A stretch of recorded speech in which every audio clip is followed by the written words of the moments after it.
Morning, everybody. Just a notice, we're going to start a few minutes late.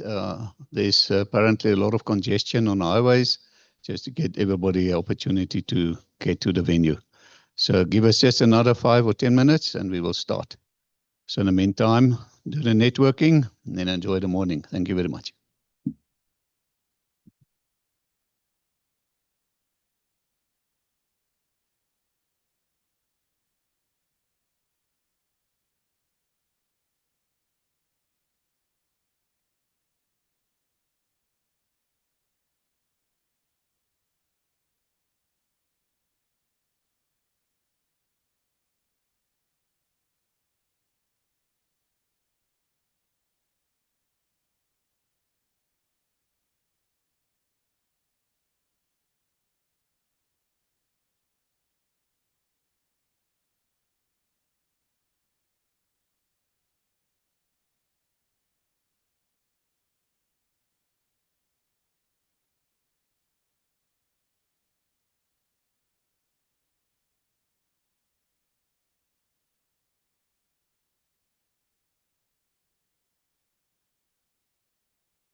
Testing 1, 2.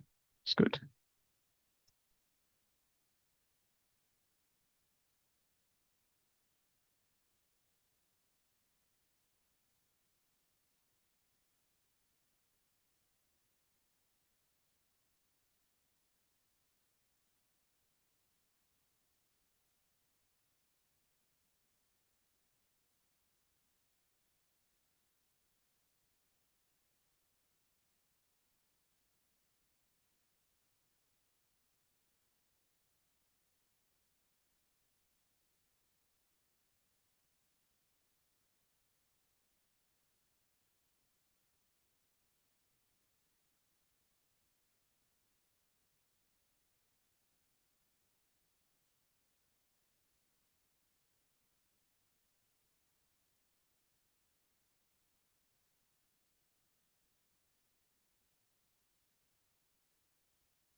All right, a very good morning, ladies and gentlemen, and those of you that are just here for the free breakfast and the free lunch. I promised there will be no jokes.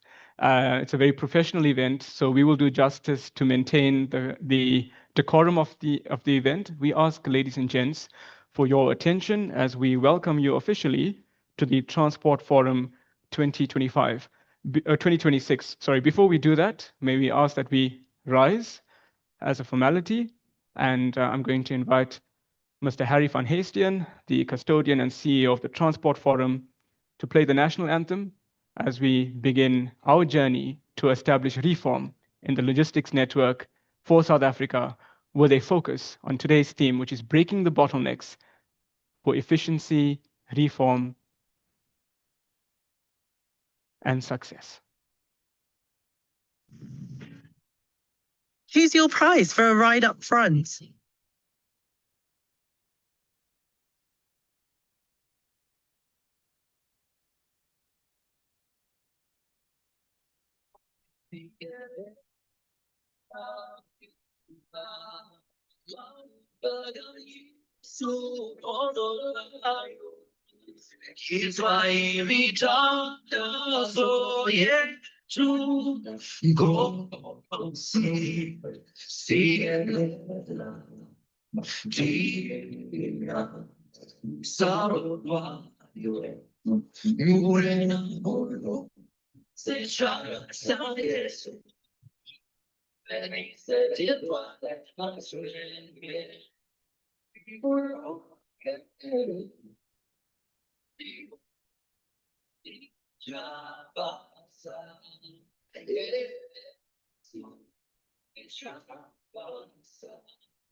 It always seems impossible until it's done. Ladies and gentlemen, you may be seated to quote the words of our famous president, icon and role model, Mr. Nelson Mandela. As the sun rises over the R24 and will in about 7 hours set on the N1, the premier hotel or Tambo remains the destination of choice for many a logistics professional as we converge with strategic intent, a burning desire, and definite purpose to stitch the supply chain in achieving reform across the logistics network with a focus today on the air modality. So, ladies and gentlemen, we invite you to sit back, relax, and enjoy this flight with us. This is not your captain speaking, but we will introduce your captain momentarily, and also the many first officers as leaders in this room that will soon take us to cruising altitude in achieving efficiency, resilience, reform, reducing costs, reducing time, and improving service reliability. I'm now going to hand you over to the CEO and the custodian of the Transport Forum, Mr. Harry van Heesteen. Please join us with a huge round of applause, ladies and gentlemen, as he makes his way to the front. Remind me again, Harry, what's the age of the Transport Forum this year? 19 years. 19 years. Okay, so in 2 years, 21, and by then we've unlocked the keys to freedom, freedom from inefficiency, and freedom to resilience. All the best. Over to you, Mr. Heesteen. Thank you very much, Devlin. It's a privilege being here again. Yeah, I think today is the 289th Transport Forum. Done over 9 years. And it's been made possible by very important organizations such as the Southern African Association of Freight Forwarders. And our thanks to this important organization making it possible. So I just need to get to my slides again.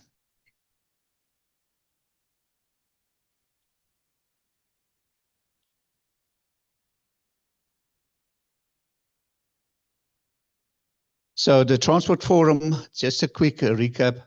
Transport Forum over 19 years been made possible by many associates and sponsors and media partners. I'm flighting it on the screen for you. Very important organizations. And as you can see, Southern African Association of Freight Forwarders are hosting us today with the very important Breaking the Bottlenecks Add Your Voice session. And I would like to play a video about SAAFF. What does it take to compete on the world stage? To go head to head with the best of the best? Excellence, agility, resilience, the willingness to keep on evolving. Takes courageous leadership to be bold and chart the course, to connect the dots, bringing stakeholders together, to overcome the hurdles we all face, and to deliver best practice. It's about business at the click of a button, delivering at the speed of the internet, connecting people, products, and places, strengthening our supply chains, faster and more cost-effective than ever. Since 1921, we've given voice and vision to the freight forwarding industry, navigating the tides of international trade, evolving ever more sophisticated supply chains, bridging local and global markets to move our economy forward. Welcome to our world. The South African Association of Freight Forwarders, architects of transport for over a century.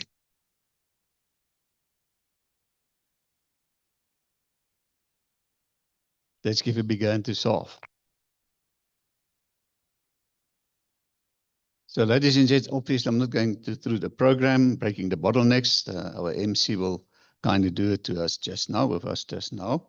My important job now is to tell you where the restrooms are. And that is, should you exit that door there, you walk straight into the opposite wall. You'll find the ladies. When you turn right, you'd walk down the passage, and there you'll find the gents. The program today, basically mainly two panels. The first panel being the verticals in the airline industry, vertical separation in the airline industry, and the second panel is then e-commerce and where we are. So as I said, our MC will take us further on that one. The important one is this is a hybrid event. In other words, there's lots of people on Zoom and YouTube following us, and the Zoom people will also be able to participate in the discussions. There's booked, when I last looked, it's about 150 people already booked on Zoom to participate. So, and they can see and hear us, and we will be able to see and hear them during the panel discussion. So the Zoom people, just keep yourselves on mute as we're doing this in a meeting fashion. But later you give opportunity to share what you like to say and unmute once you've been recognized. Yeah, ladies and gents, important for the in-person attendees at the end of this event, there's a lucky draw. We will send around a box, and it's a media player for a card, the value about 1,000 rands. So you might be the lucky winner of that media player. So that's yet another carrot to stay right to the end today. And but yeah, let me stop wasting time. Please enjoy the session, and hand over to our MC, Devil Knight. Thank you very much. Ladies and gentlemen, now a round of applause for Mr. Van Hestian for giving us the housekeeping rules, but also for setting the scene for today's event, talking us through the various sponsors, and taking us into what promises to be an enjoyable flight. Looking after your comfort and safety at the back, we have Andrea. Looking after your comfort and safety in the front, we have Lerato. And in keeping with that theme, ladies and gentlemen, indeed an honor and privilege to welcome at the leadership helm since 2021, transforming the Southern African Association of Freight Forwarders from the initial organization incepted in 1921 to the organization we know it as today. Success in these either rises or falls on leadership. She needs no further introduction, has a very impressive biography, and has more degrees than your average thermometer. Ladies and gentlemen, for those of you that has deciphered the clues to the cryptic, I'm referring to none other than the Captain of Industry, Dr. Unita Maria. A huge round of applause as he joins us up front.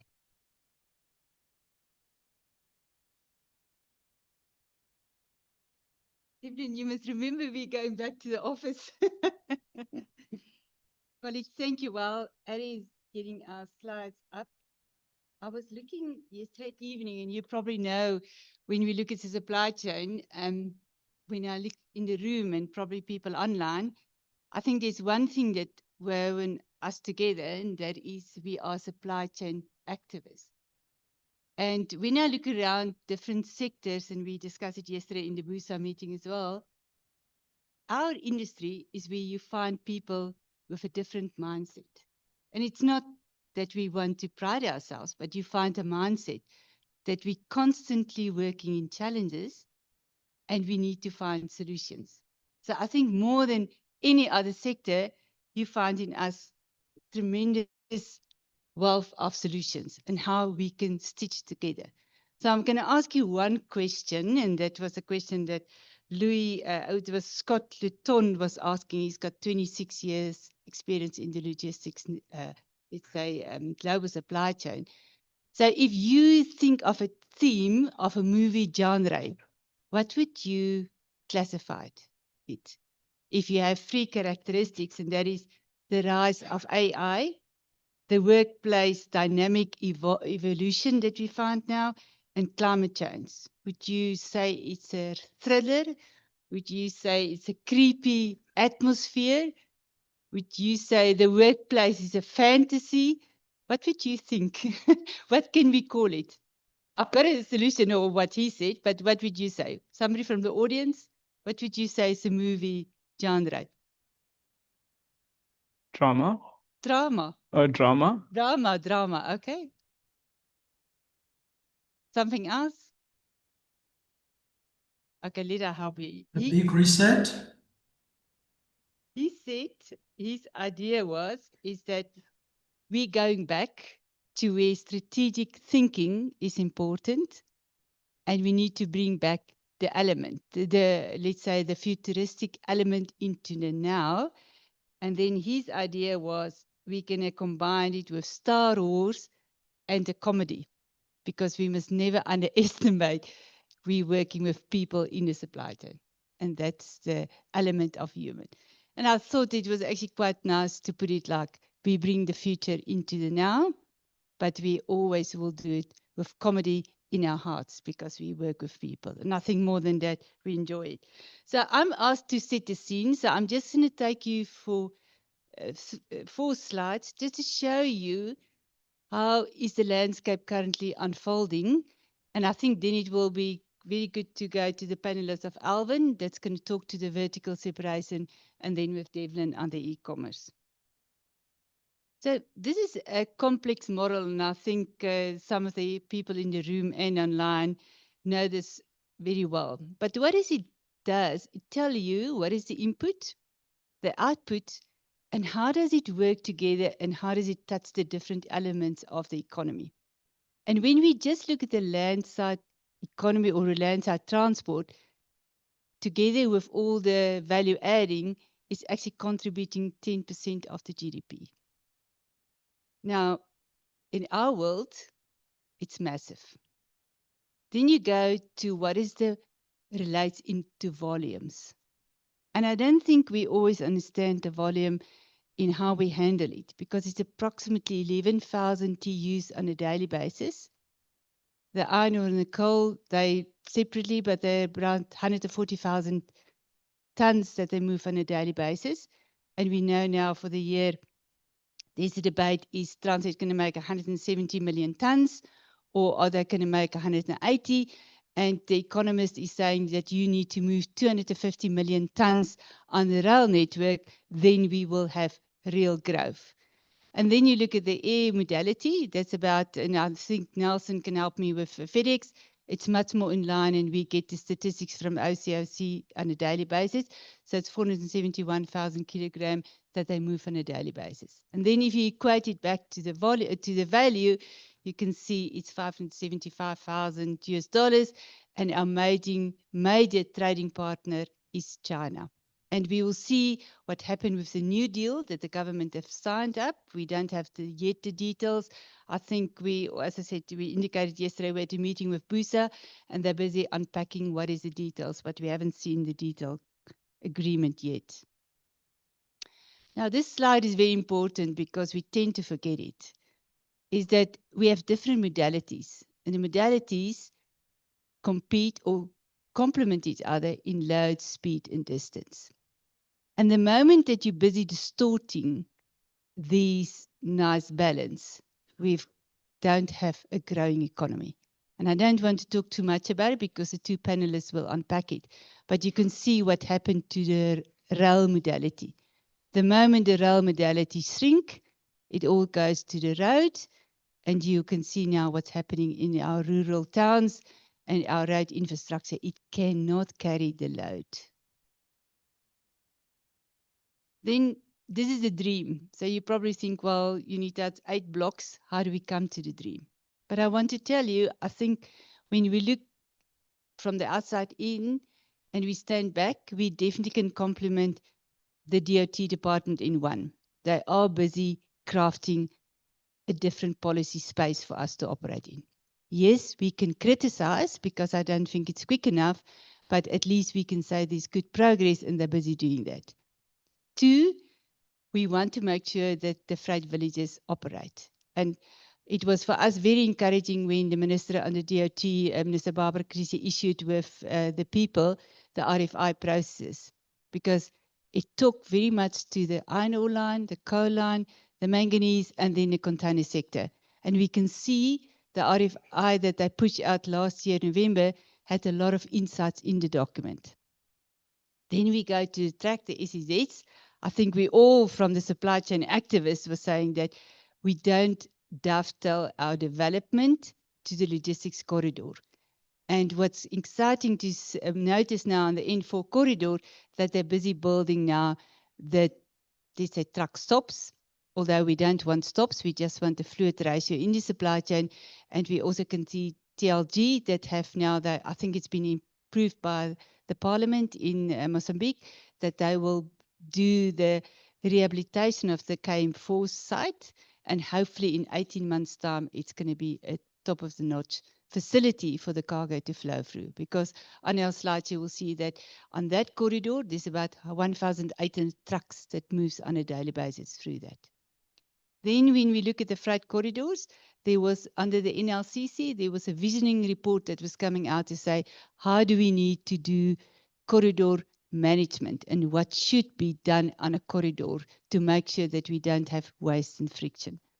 Then 5, I think Kathy is there at the back of Sunnybank, and she's very instrumental in PBS of how it's been driven, I think with some other role players as well, to make sure that we bring in a strong regulatory environment. And what we can see also now with the launch last year with the World Bank on the Logistics Accountability Score, that we want to make sure that the responsibility is pushed to the operators to make sure that they work in a compliant structure.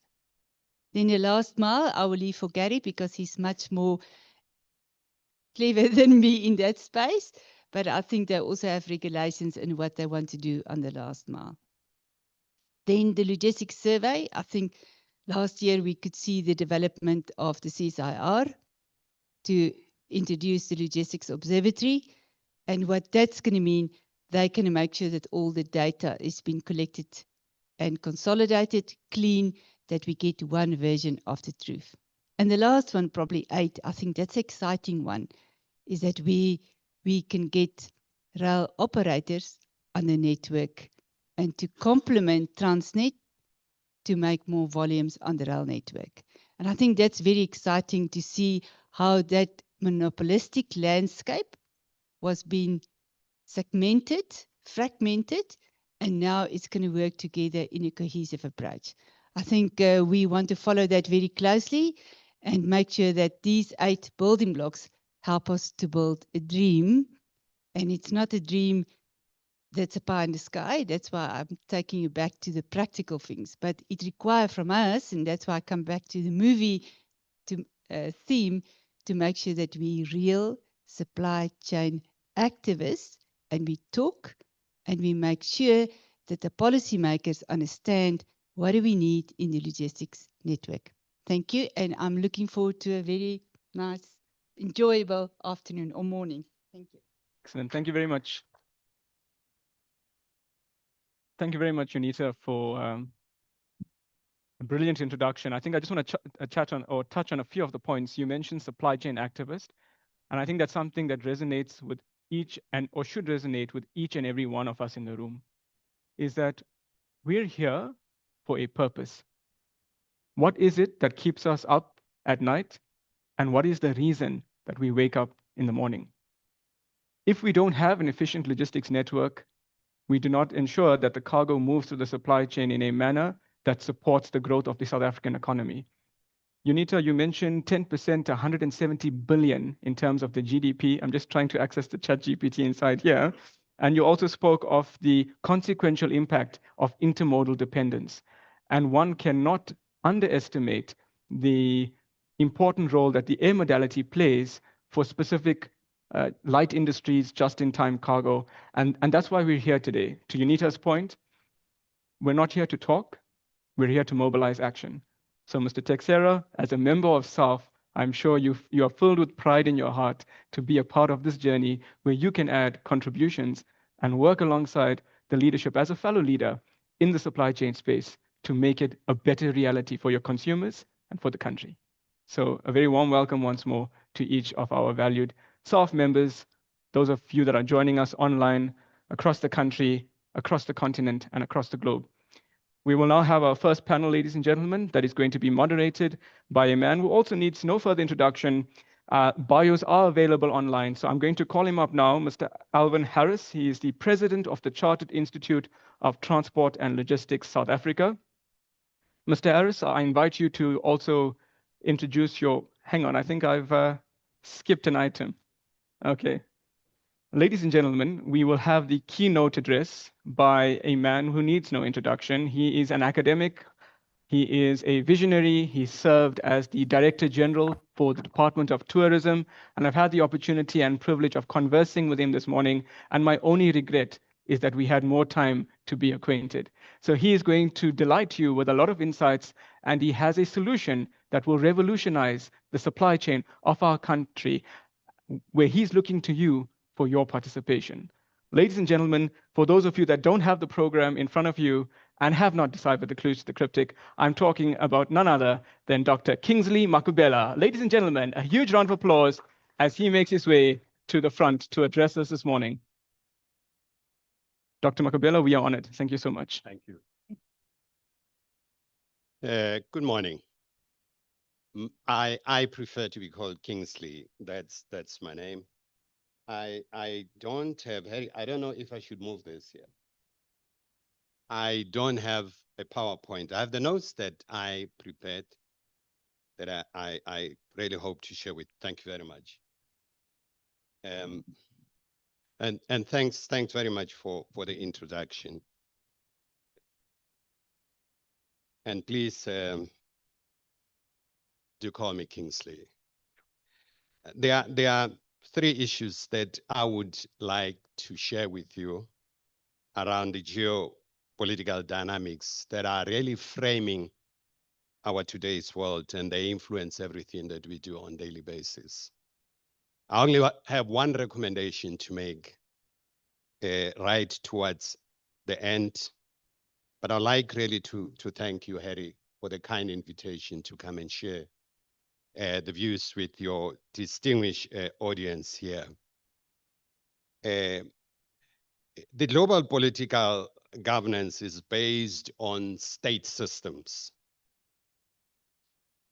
And the states are the ultimate authority. And we've seen states as sources of peace and prosperity. You know, one realist, Robert Kihon, once wrote that the state was a state, was a state. So you can't replace a state institution. And the state has social forces, according to neoliberals, that really put things together. The social forces that would include both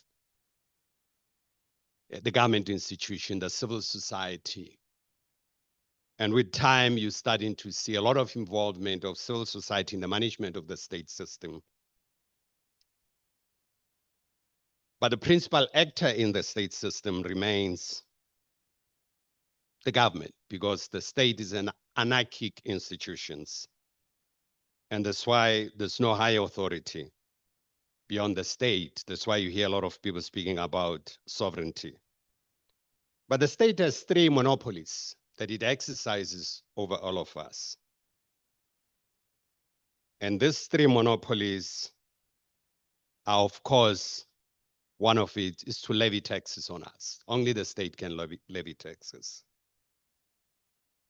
The state can use legitimate violence, but you find now and then contestation about the use of violence and other forces that are getting involved in that, but the legitimate violence is only exercised by the state. Of course, the state has powers to legislate and formulate laws and formulate policies, but this must be done in a very rational manner, because the state has too much powers. The state has the ability to send us to the gallows. The state, as I said, can use legitimate force against us. So in the exercise of its powers, the state must do this within predictable scenarios. In terms of international law, the states are all equal. But in practice, that's not true. And I'm gonna try to raise two issues, two states that are really dominating our daily lives now. That is China and the United States. You may have heard during the World Economic Forum, the Prime Minister of Canada speaking about the rise of the middle powers. But it's an old concept of how states have been put in different boxes.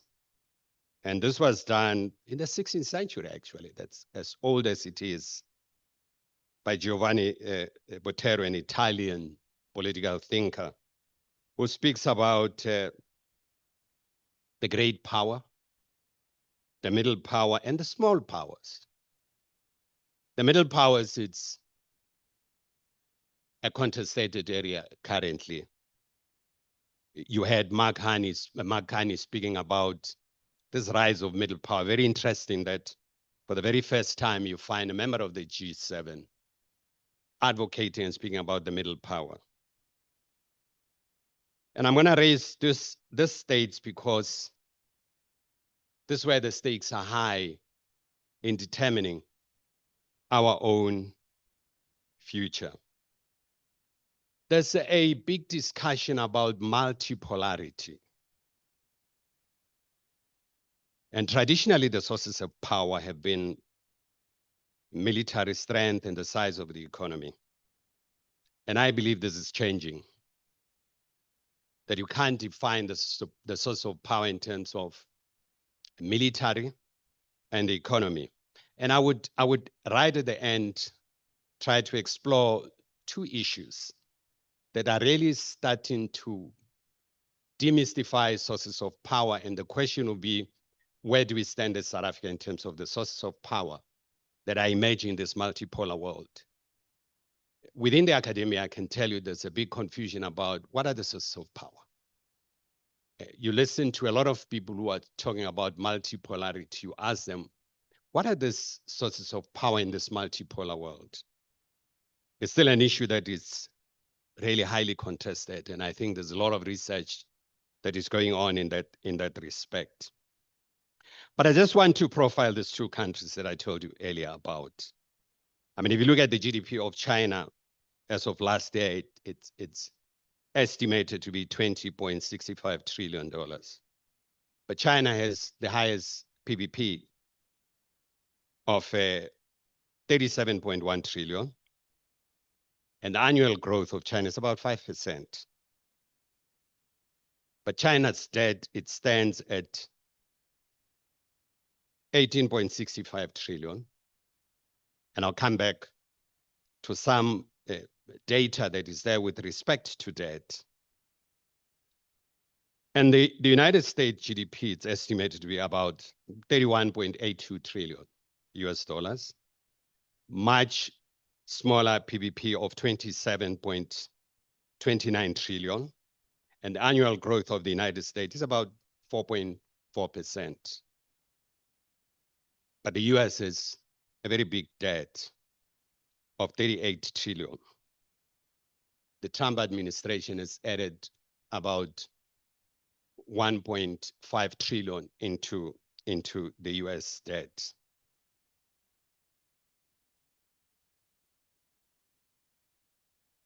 For your own interest, you've seen China has, sorry, before I do that, let me just take you through some of the scary data that is coming up. The global debt as we are today, it stands at 324 trillion. About 3 years ago, the global debt was 300 trillion. So it has put in about 24 trillion. There's a growth that we've seen in the last 3 years. But the unfortunate part is that that 24 trillion goes, that the economy is injected, goes directly into the debt. So we end up with zero growth in terms of the actual growth. And this debt, actually, it's if you look at the world debt statistics, 2 big countries, China and the United States, as I said, in Japan. But if you break down the debt, you look into the public sector debt. The public sector debt has gone to about 124 trillion.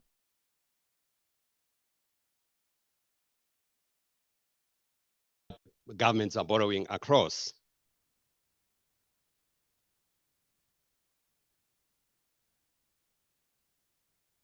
But the market debt, it stands at 150 trillion.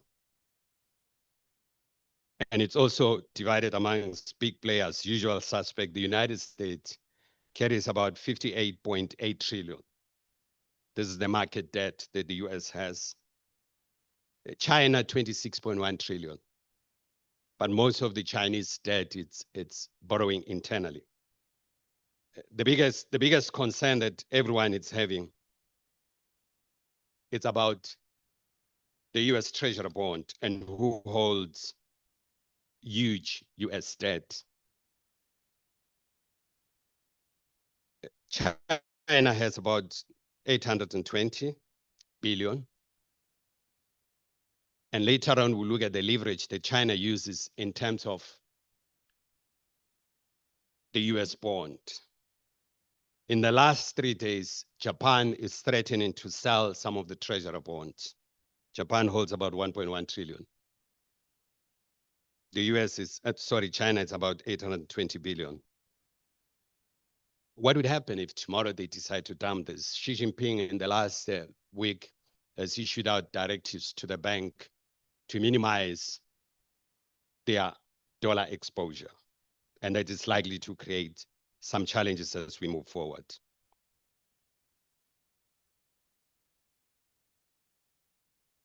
But the global economy itself, as I said, it's $100 trillion. Now balance the debt and the economy and the rate at which we are growing. You can see we're in serious trouble if nothing is done to try to manage the debt and manage the growth.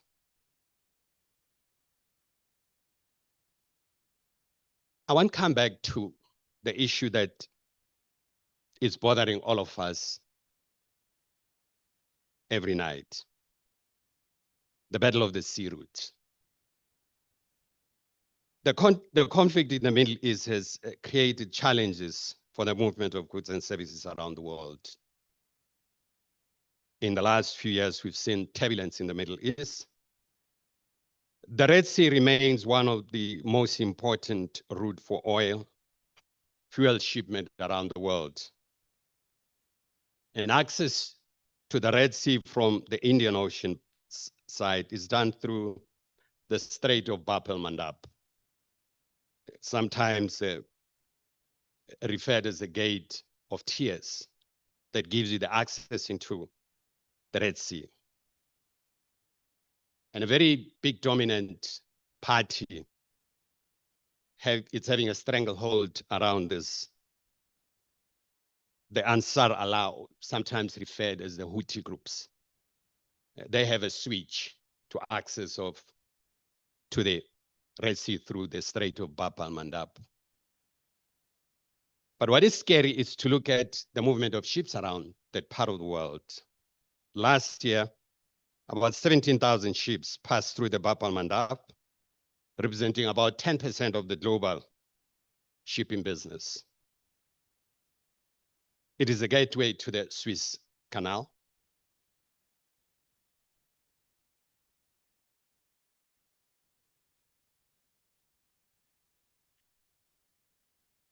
I'm still doing well with my time. Huh? You are, Kingsley. Yes. There's a problem of waking old ways and pulling up documents. It's a gateway to the Suez Canal. S&P Global Market Intelligence suggests that about 88 million of oil passes through the Bab el-Mandab, and 380 million tons of cargo transit through the strait. So you can understand the global jittery each time the Houthis shut down the movement through the Bab el-Mandab Strait. There was a global outcry in 2023 when the Houthis first started to close down this. And the Chartered Institute of Logistics and Transport, which represent a supply chain, says the high cost of insurance that was incurred because of the challenges will be passed to consumers. So you can understand the strain that it has in terms of the logistics, the oil to consumers. The Biden administration, in response to this challenge in 2023, created a coalition to try to fight the Houthis in an operation called Operation Prosperity Guardian. But that operation failed dismally. And Biden was the first to agree that the military option failed. So what did they do to try a different option away from the military? There was no strategic approach to find a negotiated settlement. When President Trump came into power, he was quite militant. He also tried to employ a military solution against the Houthis. And he failed. The Houthis were starting to threaten all the American warships in the area. He eventually entered into some truce with the Houthis. But that truce has been very fragile given the Houthis' strategic objective that as long as the challenge, the conflict between the Palestinian and the Israelis goes on, they would be forced to intervene. I mean, the port, I think, Eilat port in Israel was closed, literally shut down because of lack of movement. So it tells you the implication the Red Sea has. And it was during that time that there was an alternative to start using the Cape of Good Hope as a route to transportation. A certain percentage of ships were channeled through the Cape of Good Hope. You would know much better. The information I have is that South Africa did not have institutional capacity to cater for these ships that were channeled through the Cape of Good Hope. And that's why I'm going to make a recommendation to the industry really to consider the long-term investment in the Cape of Good Hope for the movement of goods and services, not as an alternative to the access to the Red Sea through the Bab al-Mandab Strait. But it's a strategic route that really needs a lot of investment. I've spoken to people in government when the conflict began there in the Red Sea to say, can the government start really looking into investing in this area? We all know how profitable the Cape of Good Hope was in the old days. Why can't we put more resources in the Cape of Good Hope?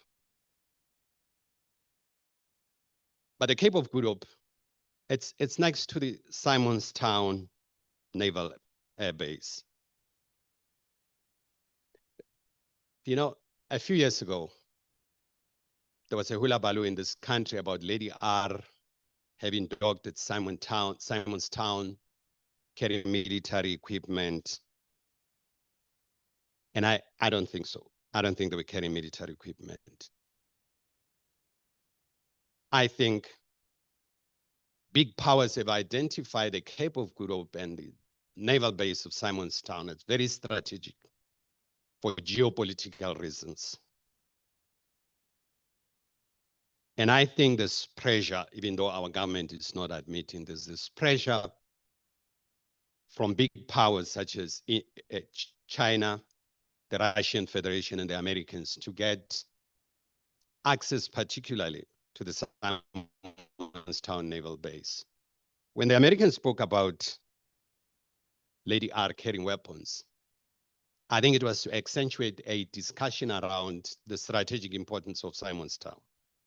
Now, if you understand how the American system works in terms of disclosing collected intelligence, you realize that the American ambassador has no authority to speak about any intelligence they collected without any permission by the Director of Central Intelligence. I read a book by George Tennant, In the Middle of the Storm, very interesting book that tells you how the US system functions. But I think that was a deliberate move to try to have a discussion around this, because I think the Americans are suspicious that South Africans are having some level of discussion with the Chinese that I should give them access to the Simonstown Naval Base. There were questions raised sometimes last year during a media conference to President Ramaphosa about the request by the Americans to have military presence in South Africa, and I think naval presence in South Africa. The president said there was no such request made. I think time will tell if the government is really telling the truth about the pressure to have some level of military presence by these big powers. And of course, the jittery from the American side may arise from the naval exercises that have been performed at least for the last 2-3 years between South Africa, China, and Russia. But South Africa does not have a strategic approach on managing this global rivalry and how it can leverage that. What I'm worried about is that South Africa is still lost in terms of the changes that are happening around the world. The world is moving much faster to the far right. The center right is gradually disappearing, but center right is often in coalition with the far right. It's happening to countries that have been in the center of the right, the center of the left for many years. Take the Scandinavians, how they've moved to the right. The Dutch, they moved to the right. In this country, I think there's a shaking and a fragmentation of the center right, represented by the DA, the center left, represented by the ANC, and the peripheral parties. You're starting to see serious tendencies within the ANC too, as the center left, moving to what is called right on left. And you're starting to see right wing tendencies disappearing even within the the DA fraternizing with elements that are to the left of the center-right. And this is creating a huge problem for the ANC to manage global dynamics. The ANC still has a thinking that the policy, foreign policy, is predicated on this progressive internationalism. That is gradually disappearing. The left, it's gone. The left has left us. That's why you see last year I was a bit taken back when the president attended the General Assembly. The only person he met with was Senator Kuhn. Senator Kuhn is a gentleman from Delaware. He's the one who took over the Senate position of Biden. But no overtures to reach out to the right, parties on the right, whether American conservatives, who are in the keys outside of Pennsylvania. This is a challenge of formulating policies that are in line with how the world is moving. Let me go back to the Middle East issue. During the 12-year war between Iran and Israel, and I tend to think that war came to an end once the Iranians started to threaten mining the Strait of Hormuz, which ironically also, it's about 33 kilometers wide at its narrow form. But the Strait of Hormuz, if Iranians have blockaded the Strait of Hormuz, would have created serious blockage for the logistics around the world and would have created untold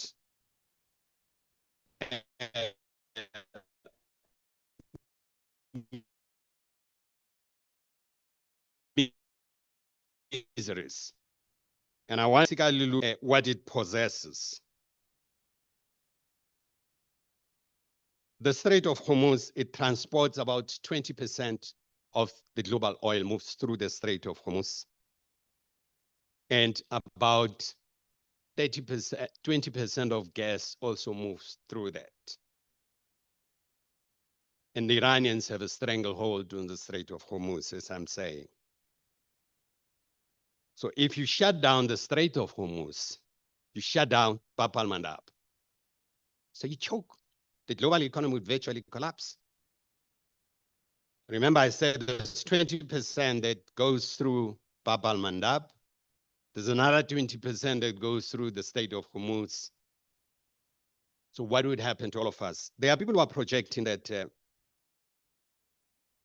if the Iranians are able to do that, the price of oil will go up between 80 and $200 per barrel. I think today we're sitting at $70 per barrel. Can you imagine what would happen to us if a barrel of oil goes to $200? It will create untold miseries for all of us.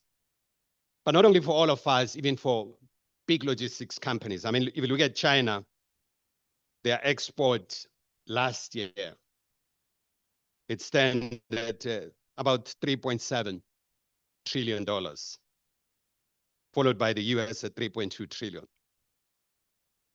And these are the two big powers that are really at loggerheads with each other. But as I said, towards my conclusion, when I'm about to do that, I'm going to reflect on some of the tendencies that are quite worrisome to look at.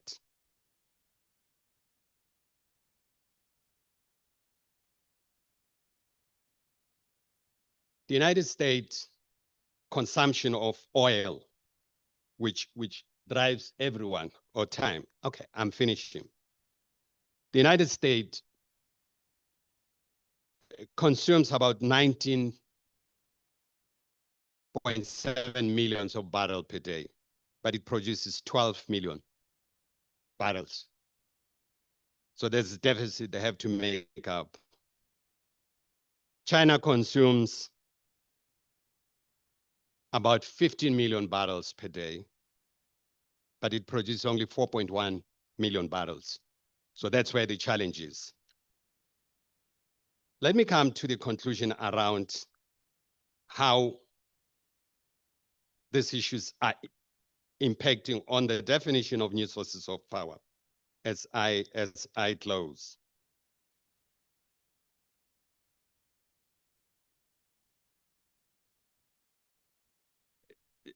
China, last year, December, we nearly had a huge crisis around the world in the motor industry. When China decided to stop the flow of key minerals to Nexperia.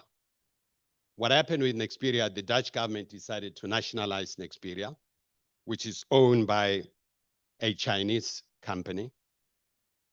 And when they did that, they evoked 1950 law that speaks about access to certain logistics. But the Chinese then decided to shut down that. And that would have affected the Volkswagen Group. Now, the Volkswagen Group has something like 12 or 14 cars that are there. All of a sudden, there was a frenzy to persuade the Chinese to reverse the supply of these critical parts to Nexperia in the Netherlands. And in December, eventually the Chinese agreed on condition that the Netherlands would reverse their decision. That was a source of power projection by the Americans, Biden administration, that once we impose sanctions on Nexperia, because Nexperia was owned by Chinese, and the Chinese company was involved in supplying Nexperia with chips. So when they imposed that, Nexperia in the Netherlands was compelled to put restrictions on the Chinese. But there was nearly a crisis, as I'm saying. And in December, eventually this was reversed. And the Chinese exercised some level of power. Scott Bessent then announced the suspension of what they call the BIS 50 regulation that really deals with the listing and the ownership of companies, foreign companies that supply key ingredients to the military. Because, I mean, if you look at the statistics around what Nexperia does, it supplies huge industries in Europe, including the military industrial complex in the entire Western world. They supply them with the chips for the F-16.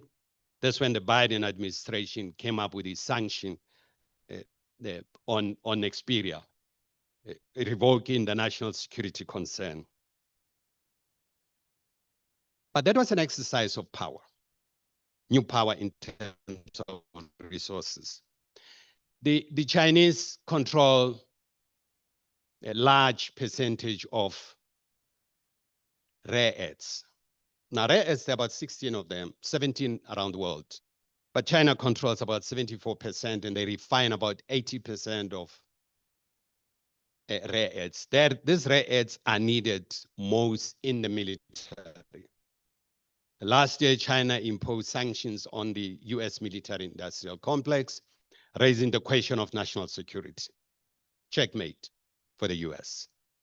The US is unable, in my own prediction, to impose any sanction or any tariffs, permanent tariffs on China, because of China has started to identify resources as sources of power, and they are using the source of power very strategically.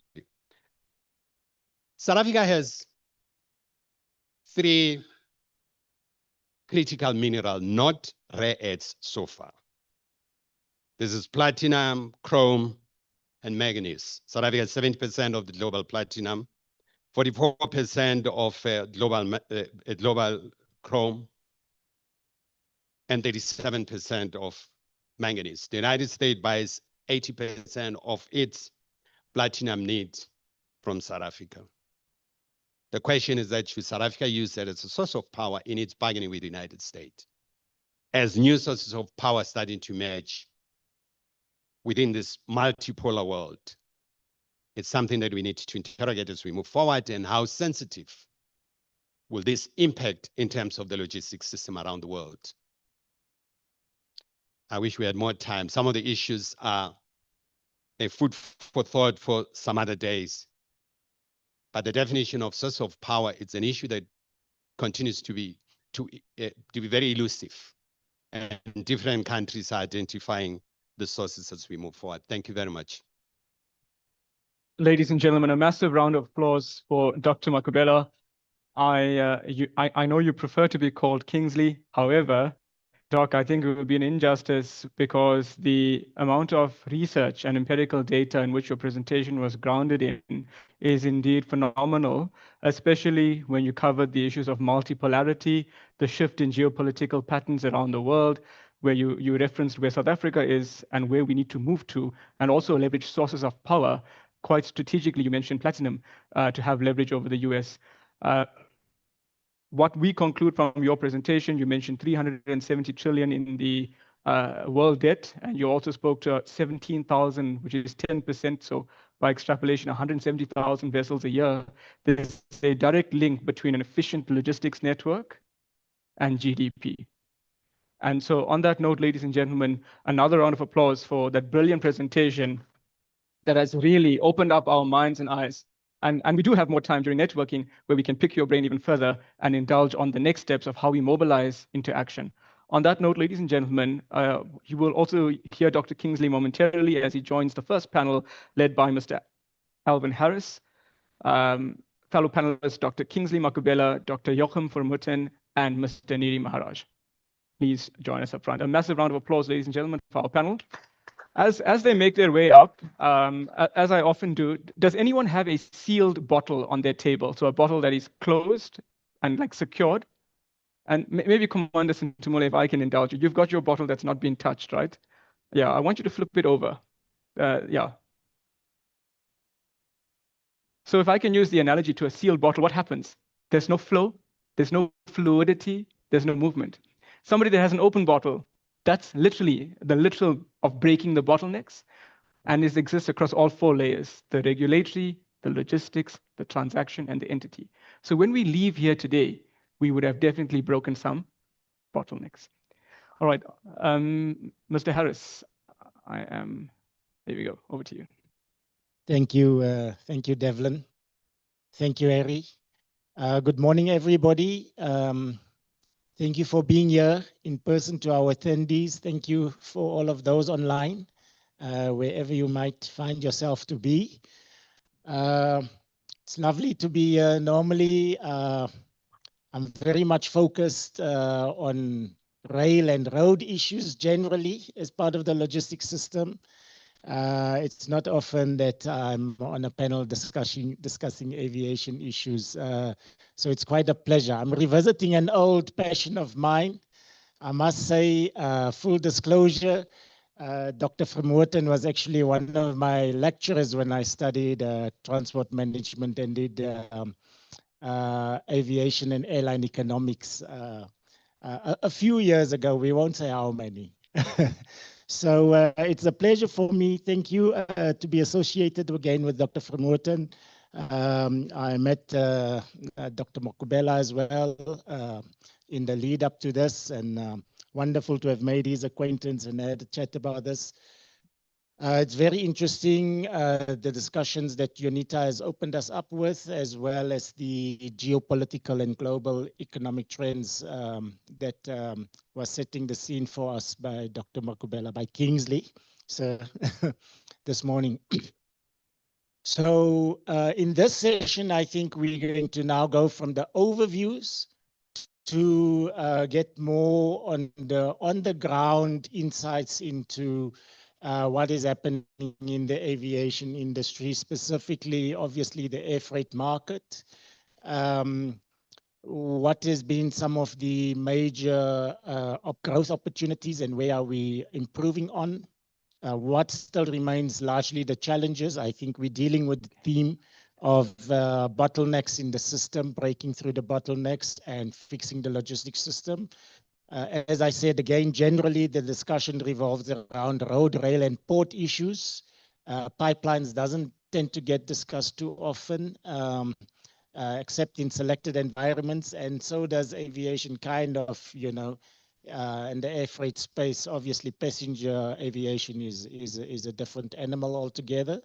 But it's not often that we give specific attention to the air freight industry in South Africa, and this is one of those opportunities we get to do so, engage, highlight the issues,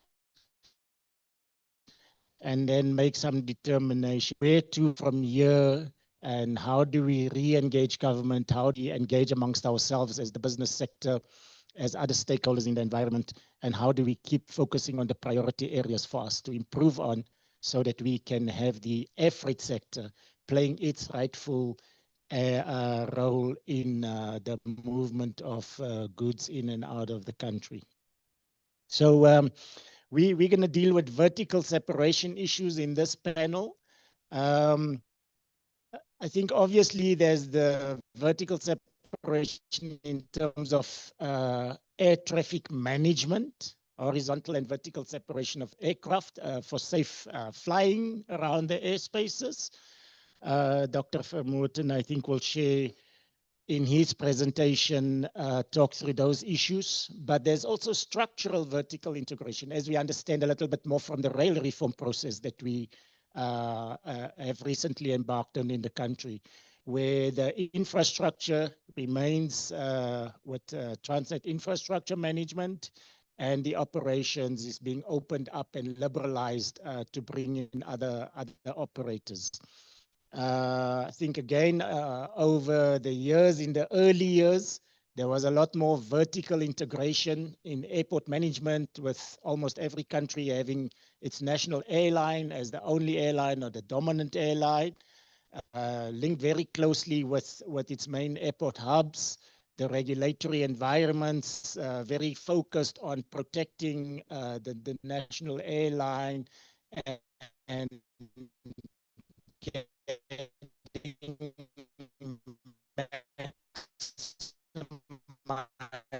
maximizing revenue for freighters that were flying in and out of more liberalized market, more opening up, more delinking the national airline from the airport management and so on, and more move towards independent regulatory regimes. So I think there's structural vertical separation or integration issues that I think we will touch on, and whether that helps or hinders. And then there's obviously safe flight safety wise and flight operation procedures and safety standards and technical standards to be maintained. We'll get into those. And then importantly, begin linking that up with what is happening in our environment, how are the geopolitical issues around the world and on the continent affecting how we are performing in the South African aviation market, and what are the things that we need to fix? Where are the own goals actually? Because I think we're also quite famous for a lot of own goals, shooting ourselves in the foot with unnecessary things. Can we point those out, and can we figure out how do we address those? So I'm going to hand over, like I said, you've been already introduced, Dr. Vermooten. The bios are there that has been shared. So we're going to open up with a few minutes of our panelists sharing their thoughts, and then we're going to come back into the question and answers. I do want to challenge the audience here in the room and the audience online. I do want to challenge you. I am not going to be sitting here asking 101 questions to our two panelists until I'm blue in the face. I would want you to think about the issues that concerns you in whichever environment you are working in this industry or any other parts of this logistics or supply chain, and those issues of air freight that's impacting you. Please, I would really want this to be your session. I need from you as many questions as possible that you can feed through to us, that we can engage the two heavy hitting brains that we have here before us and get the best value from them.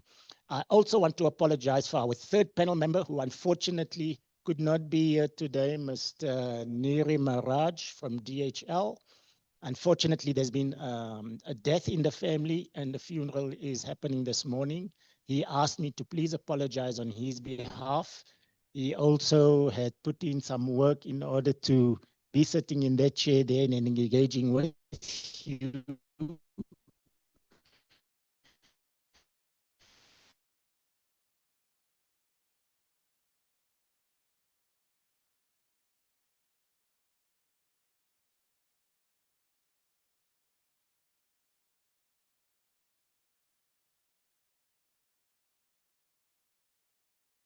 Hospital this morning. So, but I think there's enough brain power here on the stage for us to have a really good session and get into the meat of this.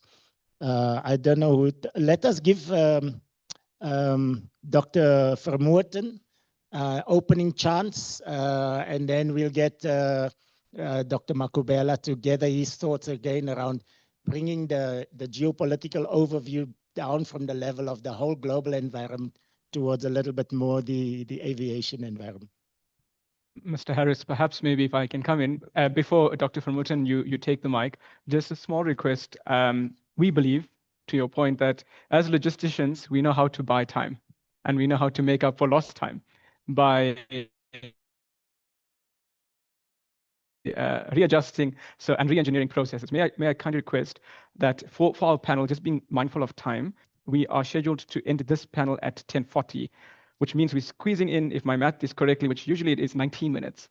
So if we can be guided by that, it would be most appreciated, and we'll definitely reward you for bringing back that time. We heard that you're a man of miracles, and it's in your capable hands. Thank you, Mr. Harris. No, sir. I'm not accepting that one. Please, you can't give my panel that has worked so hard only 20 minutes. And as logisticians, we know that that's a yes. Oh, you can speak.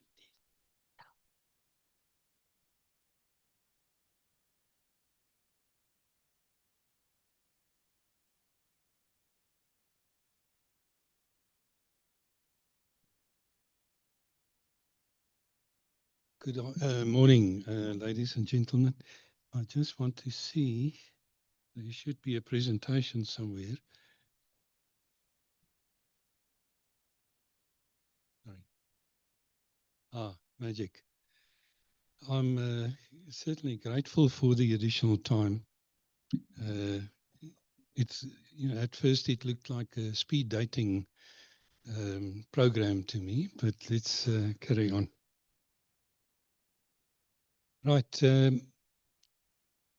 Vertical separation in the airline industry. Now, there are many acronyms and words that are very popular in the aviation industry, which may differ a little bit from what's used in the normal course of events. Just see, how do I? Okay. Magic. Right. In the airline industry, vertical separation relates to the vertical distance to be maintained between two aircraft to prevent mid-air accidents. Now, on the theme of the conference, I'm glad to report that this is no longer a barrier, because above a certain level, it's been more capacity has been created by reducing the vertical separation. So we can move on. So we call it vertical integration. And that you find in many industries. And there's normally a sort of time period in which one consolidates, and you get conglomerates, and then you have got a time where focus becomes more important, and people sell off businesses and so on. And that is really the vertical integration element. I'm not going to read all of those things. You'll have the presentation later. I'm just going to read a few things. So it's a deliberate change of a firm to control or own multiple stages in the supply or value chain. Everybody's happy with that? The risks are a loss of focus. You have a creep outside your core mandate, and you dissipate your central effort into all kinds of elements. Then there's non-core investments that sort of get cobbled up, and it has important capital needs and staffing needs, which may differ from your core business. And then you also run the risk of monopolistic pricing and reduced market competition. So those are some of the risks of it. Operationally, your performance of divisions become muddy. You can't really see what's happening. And you also have different rates of return for every type of business.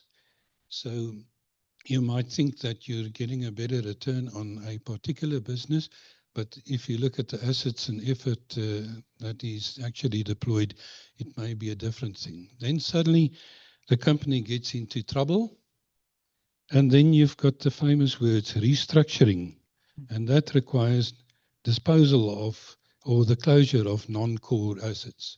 So we've seen that over the years. You know, then you consolidate and then you dispose of non-core assets. So the broader economic impact is you get a concentration of commercial activities into oligopolies and monopolies. So you close the economy for new entrants and new ideas and entrepreneurship. So it's really the opposite of outsourcing.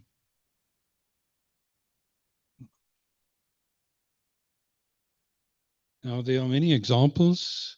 You can read this on your own time. Most of the efforts from a regulatory point of view has gone into the issue of airline investments into airports. We've got a commercial activity and combined with a monopoly, basically, and a regulatory type of pricing system, and the other way around, airports investing into airlines. That's mostly banned in most countries, but there are a very few of them, smaller activities. Right, so we get to the global issues. So what's been happening? There's an intercontinental pricing pressure. Now, it's actually driven by the post-COVID reduced business travel due to virtual electronic communication. So we quickly run to Zoom or to Teams and that type of stuff. And it's a much more efficient way of actually doing business for certain type of activities. But it takes away the business traveler from airlines. And the business traveler used to pay a little bit more than people that had time to decide when to travel. And so the airlines have lost the cross-subsidy from business travel to all the other classes, including freight. Now, the irony is today that airlines have been pushed forward to use more and more economical aircraft. And that's also driven by this whole global climate scare. But at the end of the day, the economics drive things. And we've had real economical impacts of adjustments for aircraft, both in airframes and avionics and also engines, especially engines. But today, many brand new aircraft cannot be used. Sorry. Many new brand aircraft cannot be used, and that is due to engine and component manufacturing supply problems, and which is really terrible. So you do a financial analysis, and you decide to get the most efficient aircraft. You buy it and at great expense, and there it sits, and you can't use it because you can't get spare parts for these engines, or the engines don't perform as they're supposed to do. So it's the first time in many, many years that this actually has developed. So sometimes it pays to actually operate today a more inefficient aircraft, but you can at least operate it than to actually have the newest, more efficient things and you can't use it. So that's a major impact that affects the whole world. And airlines have gone bust as a result of it. So it's a real big threat to the whole industry. Then geopolitical fragmentation. You've seen some of these statistics for a long time. Africa's market share is only 2.2% of global traffic demand. So we measure that in revenue kilometer miles or kilometers. It's basically the number of passengers that gives you revenue times the distance flown, because then you have an equalizer regarding to larger and smaller networks. So why should that be? Why should Africa be so small? It used to be a little bit larger. And that is due to Africa's more restrictive political regime with regard to market access. And that is a very, very important element that affects African development as far as aviation is concerned, both in passengers and especially in freight. South Africa's average load factor is lower than the global industry, so 75% to 83.7%. Now, what does that mean? That basically means that there is underutilization of equipment. And that sounds strange, but it is very true due to insufficient demand for the scale and scope of airlines. So larger aircraft than is necessary, etc. And there's inefficient demand for those activities because the airlines are locked into their state borders.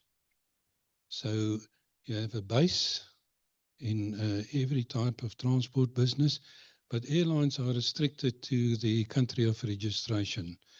And that causes it to overestimate what they do. Sometimes they buy the type and size of aircraft of those that were actually bought by their neighbors, you know. So the major decision is the size of aircraft, not the type of aircraft, and also the developments of cargo and freight as separate modes. So globally, economic liberalization continues. What does that mean? In plain words, it means the normalization of the airline business. So we're trying to, in liberalization, the objective is to actually create a normal type of business where investment and returns and economic factors are at play. And it sounds strange to anybody from outside the industry, but there's a whole series of conventions and practices that ended up into this position. Right, then economic liberalization or deregulation has really developed a lot with regard to economic regions. So we can see the European Union, where massive development took place, but they had 3.5 steps to actually get to that. And the African Free Trade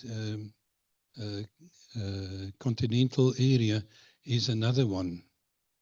So that will require free movement of goods, free movement of people, and freedom to have market access and establishment for airlines. That is what happened in Europe, and it's busy happening in Asian countries and also in South America. So that is the trend. Right, the cargo market access have also accelerated through liberalization. You know, the whole ideology was basically counts on passengers. Even airport tariffs are calculated on passengers and not on cargo throughput. So there's a affinity towards passengers, but cargo is actually seen from a regulatory perspective as a byproduct.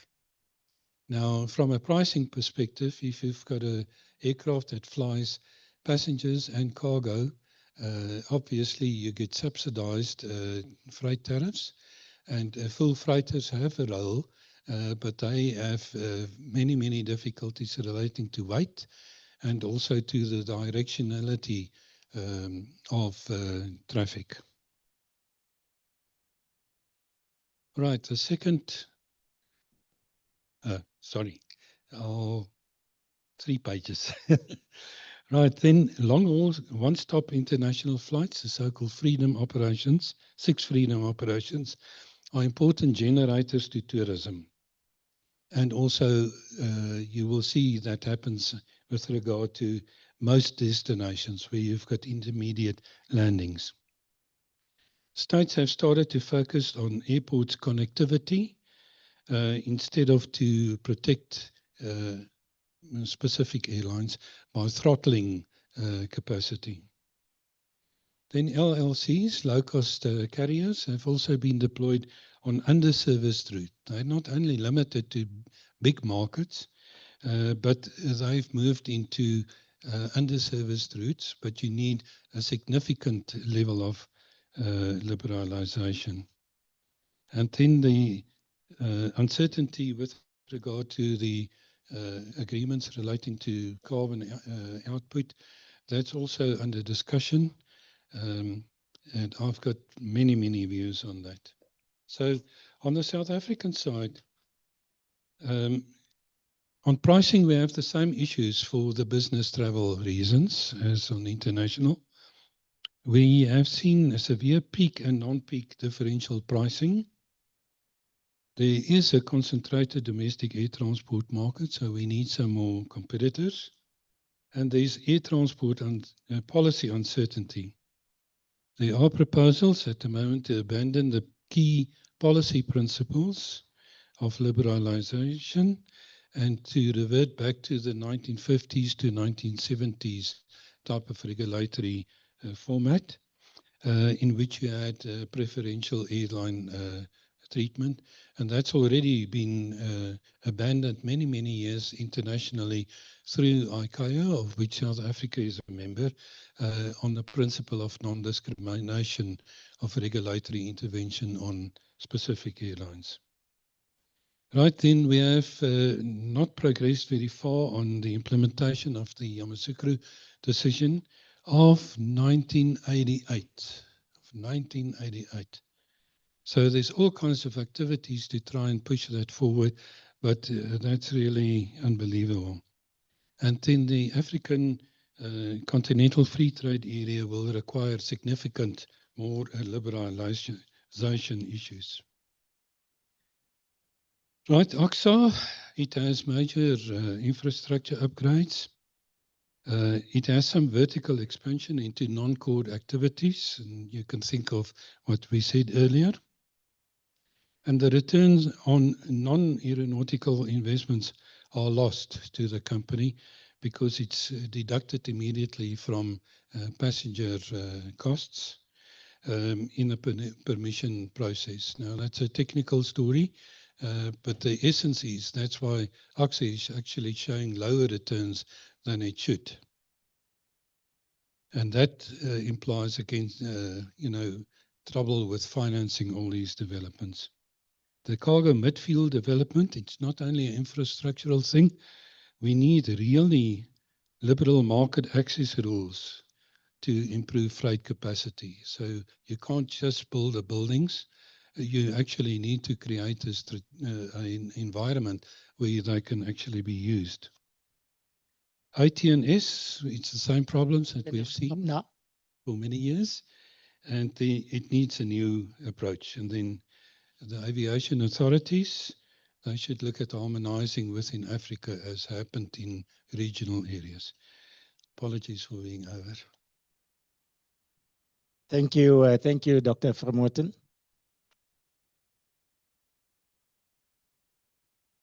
Dr. Makubela, do you want to have a few words to drill down into the South African and regional airline market, or should we jump into the questions?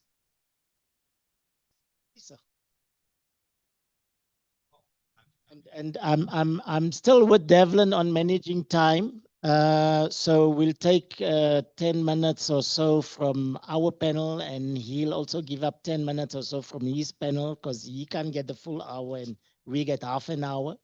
So we'll split the difference.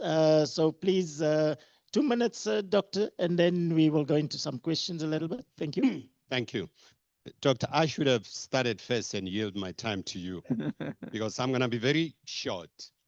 A few years ago, when Martinez van Schalkwyk was the Minister of Tourism, there used to be a lobby group that meets twice in Geneva, a very powerful lobby group that included Group CEO of Boeing, Airbus, Bombardier, and they used to provide projection of their development, their planes, the safety, the price, and the order. So it was a useful lobby. It was a very small group, about 30 to 40 people that used to meet there. But we had even a group CEO from the private jets who are producing, the one in Brazil and so on. A very useful group. I don't know what happened to it. I don't know how did Martinez get involved in that. We used to be invited twice a year. But it provided some idea to us as South African in terms of the evolution of the aviation industry, particularly from the safety stand of Boeing. So I don't know what happened to that. It disappeared. One other big problem that we need to manage as a country is the infrastructure, particularly the jet fuel supply. And I've seen in the last year that OR Tambo at one stage, there's no jet fuel. King Shaka, there's no jet fuel. Because we have a very opaque system here that a tender, I don't know if it's still applicable. When I saw that, I got some goosebumps. That the oil companies here, Shell, whatever you call them, Engine, they would have a tender to supply jet fuel. And jet fuel used to be moved by carriages from Isando to OR Tambo. And a tender has been given to a particular company. So if, for instance, British Airways has a contract with Shell, Shell's supposed to give that to a company that has a contract, and they supply it here. So but you'd find that a particular oil company is not supplying, it's not providing supply. They deplete the whole jet fuel here. And those who are having their contract supplying on a regular basis get into problem. And it was a regulatory and policy framework. And we kept on asking questions around this issue. So last year when I saw this, I said, is this thing coming back again to haunt us? Because it seems at the policy level, it hasn't been managed, and it will keep on affecting the credibility of regular supply of jet fuel. I mean, last year I saw in the news that people were advising the long haul flight to make a stopover somewhere and refuel. You can't do that. In the aviation industry, it raises credibility issues. That's one issue. The last issue is around the infrastructure development. I saw a report that over time they're going to expand the infrastructure. But remember, you have a big competition that is starting to emerge with Ethiopia. During those years, we got winds that Emirates were intending to build a cargo hub in Eswatini. And that would have undermined the cargo here. But the South African cargo, SA cargo, was basically collapsing those years. I don't know what happened, if this has been reinvigorated, but it's a policy choices. And the definition of policy is what we decide to do or not to do. So we got to articulate those issues. So those are things that really need unblocking in order to grow the aviation sector. Thanks. Thank you very much, Dr. Makubela, and thank you also for saving us a bit of time with those very brief remarks. I do want to start with 1 or 2 questions, and please again charge your questions, audience here and audience online. But let me start with a few questions, and I want to pick up on 2, 3 issues that both the speakers mentioned. 15, 20 years ago, South Africa clearly was the gateway to Africa, whether you were speaking from a ports environment or logistics issue into the continent, or indeed the air transport market.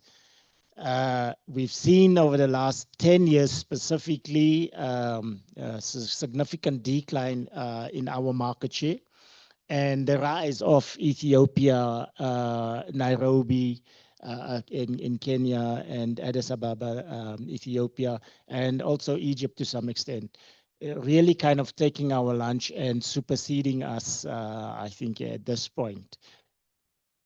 Is there a way back for South Africa to maybe not necessarily re-establish dominance, but just to be a better player on the continent in terms of the air freight linkages? It's coming back to liberalization of the market and how much is our connectivity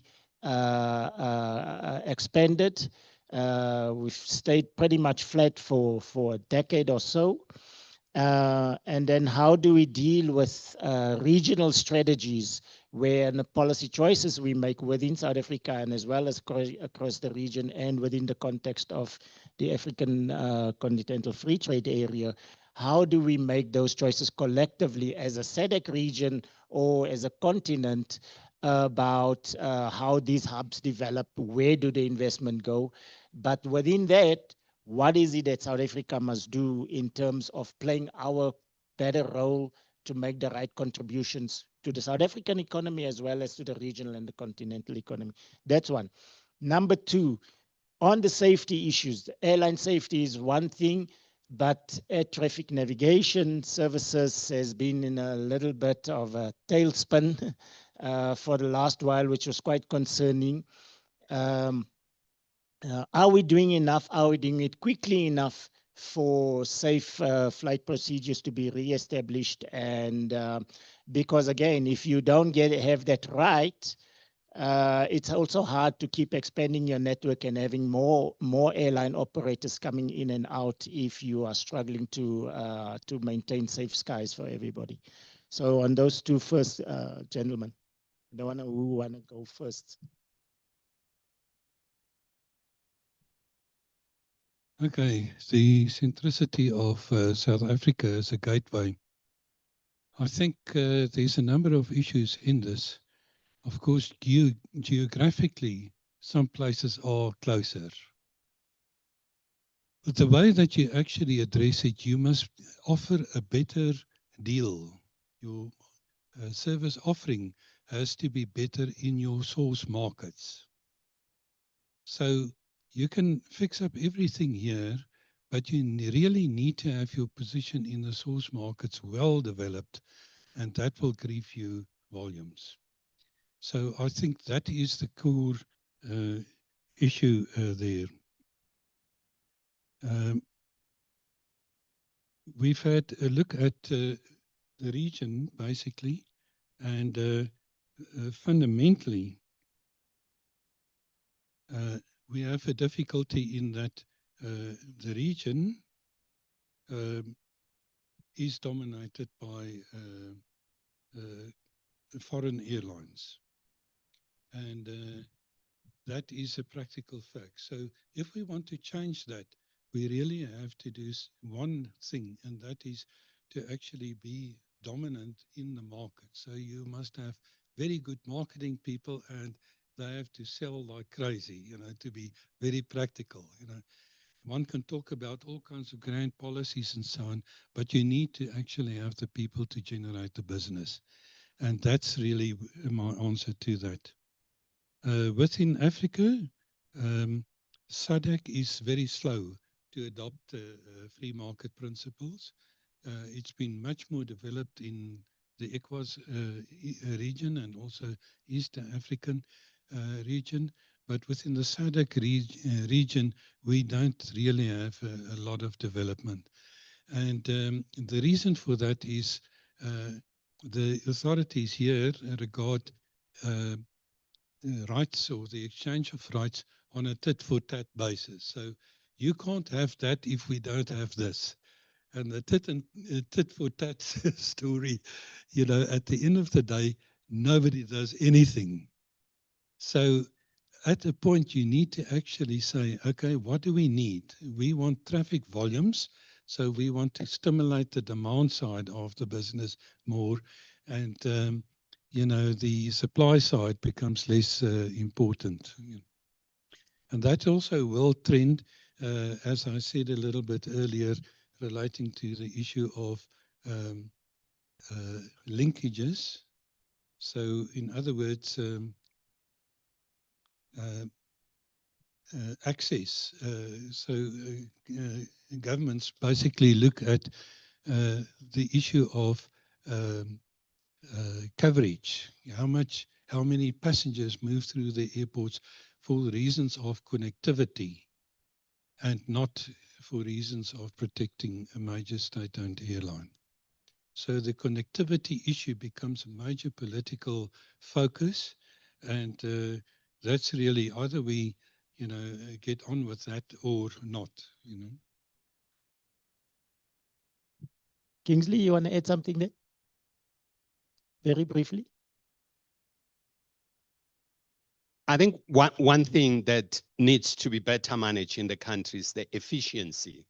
If you build a hub, you need to build better feeders into the hub. If you don't do that, you're going to be undermined. For instance, we had a challenge a few years ago. Kenya Airways supplies the cargo sector, supplies a lot of their roses to the Netherlands, and they had no fleet to do that. And they were appealing to South Africa to do that. South Africa had no planes to do that, could not jump into that. The Emirates took over that business. So it's gone. The Emirates, I think they still dominate that space. We need to find better ways of working with Ethiopian Airlines because it has better feeders into the Middle East. But how do we do that at strategic level? They are going to build a new airport in Ethiopia, and it will become a hub. An Ethiopian airline, to tell the truth, is well managed, better than we do. So it will become a central hub. But there are shortcomings that are there in terms of the repatriation of capital from Ethiopia. I mean, South African Airways, I think up to now, they have mines that are still kept in Bir. They can't take them out of Ethiopia. So those are the shortcomings that the Ethiopian government have. But we need to work at a strategic level. How do we complement each other and so on? Thank you. Thank you. A couple of questions from the audience. There's a gentleman there first and the lady. I'm going to ask a question from someone online. So please, gentlemen, keep a note of the questions. Bantu online has asked, are there any credible plans to develop an integrated freight and logistics master plan for the SADC region? I think Joachim mentioned it briefly, the Southern African air transport market. It's something there and which is specific for the aviation industry. From a broader freight and logistics master plan point of view, there's maybe a question there. And then, sir, your question? Good morning. And after your question, the lady also. And yes, good morning, everyone. Responses. My name is Oscar. My surname is Mola. My company is Little Treaty Enterprise. My questions are, how can we, South Africa, move? What is the system that we can do to move for in transport restructure reformation that was planned by the president? But we don't see it faster growing doing, so that the movement can be of goods and people can be efficient. How can we do push structure reformation, transport the structure reformation?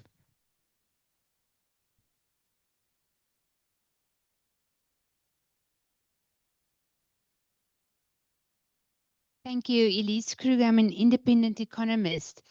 So despite the challenges you mentioned, I noted quite brisk growth in our South African air freight sector, specifically relating to tons of cargo moving through air freight. So I wanted to ask the panel, what would you think would be the factors driving that? And also, if you have any indication in terms of the composition of our air freight, which of the commodities or items are those that are really driving this growth? Thanks.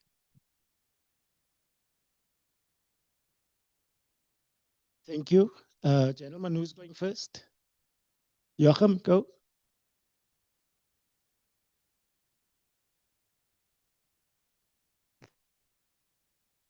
So the first issue, as I understand it, relates to a master plan for development of air freight. Now, I think what we need to do is abolish all market access impediments or barriers. That's a fairly easy step to do, and there's nothing standing in the way of it. So I really think the opening up of the air freight market, outside the bilateral system would be a great plus. At the moment, it's secondary to bilateral negotiations on passengers, and it's basically stifled there. So I think rather than to have a central plan for it, we should just abolish all the barriers to entry and market access and market establishment rules relating to air freight within the SADC region. And it's already been done in some other economic regions in Africa, and that would be the best way to actually go forward, in my opinion. I think cargo is a lot of entrepreneurial type of opportunities that arise, and if there's an open market access possibility, people can take opportunities on that. So I would prefer that route instead of a central plan for that.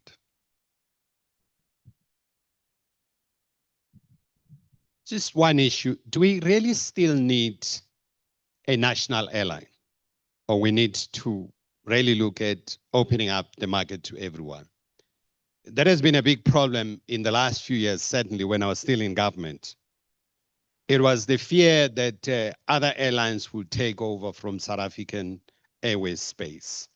Now that South African Airways was not able to provide for the market, and the market kept on shrinking because of the reliability of South African Airways, given the challenges that arose, particularly in post-COVID. I don't know if we need to open up and liberalize the market and allow the liberalization of South African Airways. There were ideas to sell it, but it keeps on raising serious political temperature within government. I don't know how they're going to deal with that. My view would be to open up the market. Part of the challenges that we used to have in the past, I mean, we had a lot of discussion with aviation industries. We're keen on flying here. The most profitable route for the airlines has been the Cape Town route. And South African Airways was making a lot of money, but they stopped that Cape Town London route. For whatever reason, I don't know, British Airways took over that. Don't we need to really look into liberalizing the airspace for other airlines? I don't know. It's a political issue that really keep on bedeviling all of us. I think the question of, I see the hand there in the back, but we're going to have to close it, ladies and gentlemen. There's going to be time to engage the panelists at lunchtime afterwards. I don't want to also take up too much time, and maybe some of the questions will be answered in the Devlin figure out how to bring some of the issues in. On the broader strategy for freight and logistics, the National Logistics Committee, Crisis Committee, is driving that process. As we're seeing the rail reform, we're seeing some movement happen, but it's slow. Outside just of aviation strategy, it's slow. We need much faster progress, unfortunately. On the question, ma'am, on the changes in the growth, yeah, it's growing faster, but it's also very much on a back foot from where we were 10 years ago. We pretty much just about even more or less where we were, and it's not really great. Key sectors, automotive, retail and fashion, technology, perishables, agriculture stuff is what driving it. A lot of that probably the last few years, 2-3 years ago, when there was big problems in the port and 10, 12, up to 18 days of delays for some cargo, a lot of people had to move your automotive parts and components, retail fashions for the Christmases, agriculture for seasons closing and so on, to air cargo at 10, 12, 15 times the cost of that. So that happened. That's beginning to normalize now again with kind of port delays back to normal 2-3 days. So that's been part of that spikes, but some of it is normalizing now.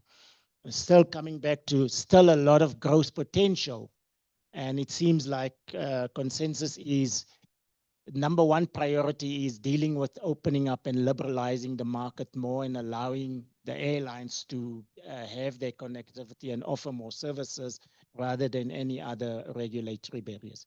Can I thank my panel? Can I ask you to please give them a round of applause? Thank you very much, ladies and gentlemen. And we do apologize for taking up some of the extra time. Thank you very much, Mr. Harris, to yourself, Dr. Makubela, and Dr. Vermooten. Each of you gentlemen have shared invaluable insights with us. We are going to give you just 5 minutes for a comfort break, and we will see you back at 11:05. We have a surprise plan for you. So please be back in the next 5 minutes. Grab yourself a cup of coffee, and we'll see you at 11:05. Thank you.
Yeah. Okay. All right, ladies and gentlemen, for those of you that are in the auditorium, we ask that you take your seats. It is now 11:09, so we've actually had a 10-minute comfort break. We're about to commence the second panel discussion.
And to the delegates that are joining us online, we hope that you've also taken a bit of time to stretch your legs, grab a cup of coffee, and re-energize for what promises to be a very exciting second half to match the intellect and the intelligence delivered in our first half. All right, so just as an indication, do we have everybody back in the room, or do we have a few more passengers that are still boarding? You could see who has the priority boarding passes. It's the individuals that are already in the room. They paid a little extra, but definitely were able to get in ahead of the rest. All right, so once the doors are closed, we will commence. If we can just ask for our esteemed cabin crew at the back to give us an indication, and then we'll be good to go. All right, very quickly, ladies and gentlemen, please ask you to rise. As promised, quick surprise and get into the second half of the session. 87.7 to 106.8, sharing the experience with you this afternoon, or as we head towards the afternoon, each of you being a supply chain activist. Please raise your right hand and place it over your heart. Do not hit the person next to you. Okay, you should be able to feel your heartbeat.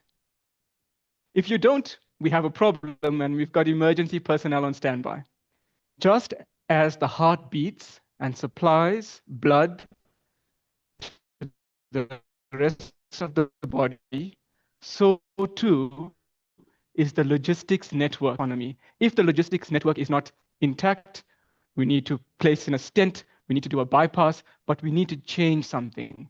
So today, let us, with our hands on our hearts,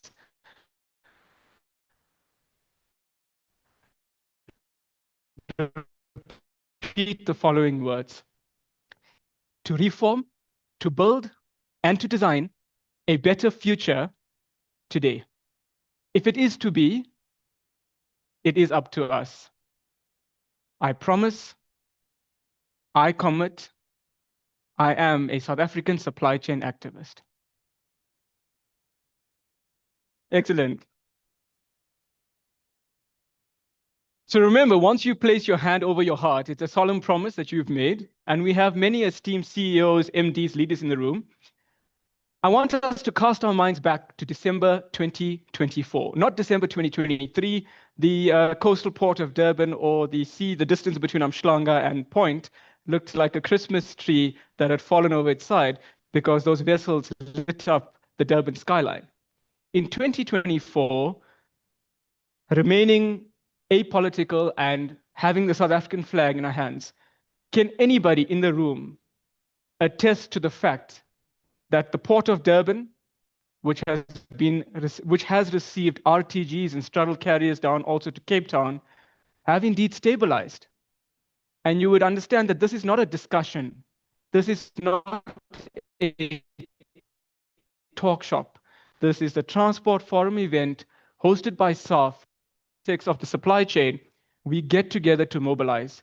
We've got academia in the room. We've got Dr. Maria, Dr. Makabela, Dr. Vermooten, and not just academia. You've got the perfect blend of academic and business acumen. And if you look at what has been achieved on the maritime side, it's now 2026, the year to stabilize the air modality and ensure that it does take flight. On that note, ladies and gentlemen, let's ensure that it does take flight. We've heard of liberalization, we heard of market access, we heard of the fuel shortages, policy reform, policy change to drive the micro reform, which is again impacting businesses, be it foreign operating permits, be it being able to get an aircraft to land here with landing right clearances. So we commit on the 12th day of February, with our partners in government, the public and private sector come together, and what unifies us is that we're South African supply chain activists. And SAAFF, alongside as the South African Association, or the South African Express Parcel Association, Mr. Marshall. So working in tandem, taking hands, we can move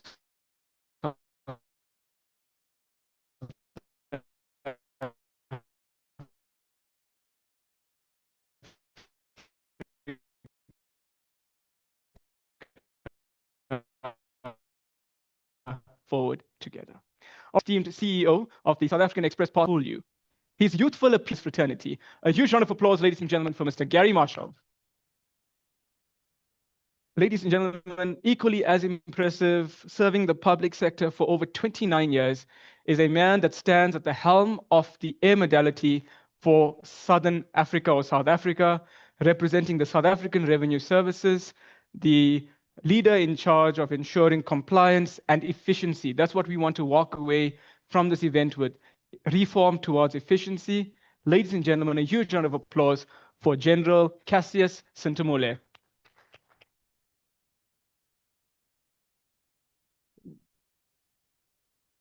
And this panel discussion, ladies and gentlemen, will be moderated by myself. Let's get into it. Thank you. All right, so gentlemen, we're going to have a conversation today around e-commerce and the pain that's felt by many logisticians or supply chain activists in the room when they face bottlenecks with other government agencies, with the regulatory layer in its entirety, without singling any specific agency. In South Africa, you have 58 pieces of primary legislation, 17 other government agencies, and over 128 external policies. Now, one could advocate for deregulation, or one could advocate for efficiency in regulation. Which would you choose? Efficiency. So we protect the republic, we protect the economy, and we don't protect it to the extent of strangling the economy where we do not allow trade to flow seamlessly. We all have a common objective. SARS wants to collect revenue. We want to contribute to the revenue. But when it becomes challenging and we are faced with barriers in terms of regulation, and we'll touch on the 4 layers that our CEO refers to, it becomes a challenge. Because the consumer, what's the one question that you always get asked? Where is my cargo? And it's either, well, it's detained for this government agency. How long? Well, it's going on 3 weeks now. Or I'm not able to land my aircraft, or the infrastructure. So there's different layers that we will touch on after this. I'm going to go straight to the gentlemen who are the experts, who understand the business. We'll start with yourself, Mr. Marshall. As the private sector, where are we with e-commerce? What are the, let's not see it as challenges. What are the opportunities for us? Well, as you know, sorry, good morning, everybody. As you know, it's the fastest growing component of the small parcel market. So business to consumer growing at a heck of a rate. It's still a small portion of the total market though. So I think, and it's one of those that is, because it impacts on us as individuals, it gets more attention. The reality is that business to business is still the backbone of our industry. And of course, in SAAFF's case, it is the major part of it. So one has to look at it in perspective. But B2C is growing fast. I don't have the statistics. You'd need to get hold of people like Alistair Tempest and so on that'll be able to give you that kind of information. But from a courier perspective, from a express parcel delivery perspective, it is the fastest growth. It is a disruptor. It has changed our industry. Part of the problem is when you look at pure business to consumer, it's a very low value product from our perspective. And it has problems because everybody wants everything now and they want it for free. So, and the problem is we are not like the post office where we're funded by government. We have to sustain ourselves. We have to make profits. We have to have money to invest. And it is itself creating infrastructural change. So this high volume of small parcels, for example, and often one parcel per delivery. So if you take a business to consumer, you may have 20, 30, 100 parcels going to the same delivery address. With business to consumer, you've got one parcel. Now that's expensive. It's also going to environments which don't operate within the same business hours. People are not necessarily at the address that the parcel is addressed to at that time. So it changes the dynamics of delivery and the cost structures of delivery. And on top of that, when you start to talk about pure parcel handling, you now start to look at engineering your operations differently. Because the key thing, we're in business really, we take care of two things. The one is speed and the other one is reliability. And so the moment you start to lose speed, we don't have an industry. And of course, reliability, people believe they're paying a premium for that security. And so it's changed the way that our industry works. It is fast growing. It is exciting, but it also means that people in the industry, players in the industry have had to readjust the way that they're doing things because it isn't that bulk kind of shipment deliveries that we're doing. It's that one parcel, and it might be 6 o'clock in the evening, or it might be communicating more with the customer. And the one thing that is changing, and it's changed particularly, is the technology around it, because you can't drive this manually.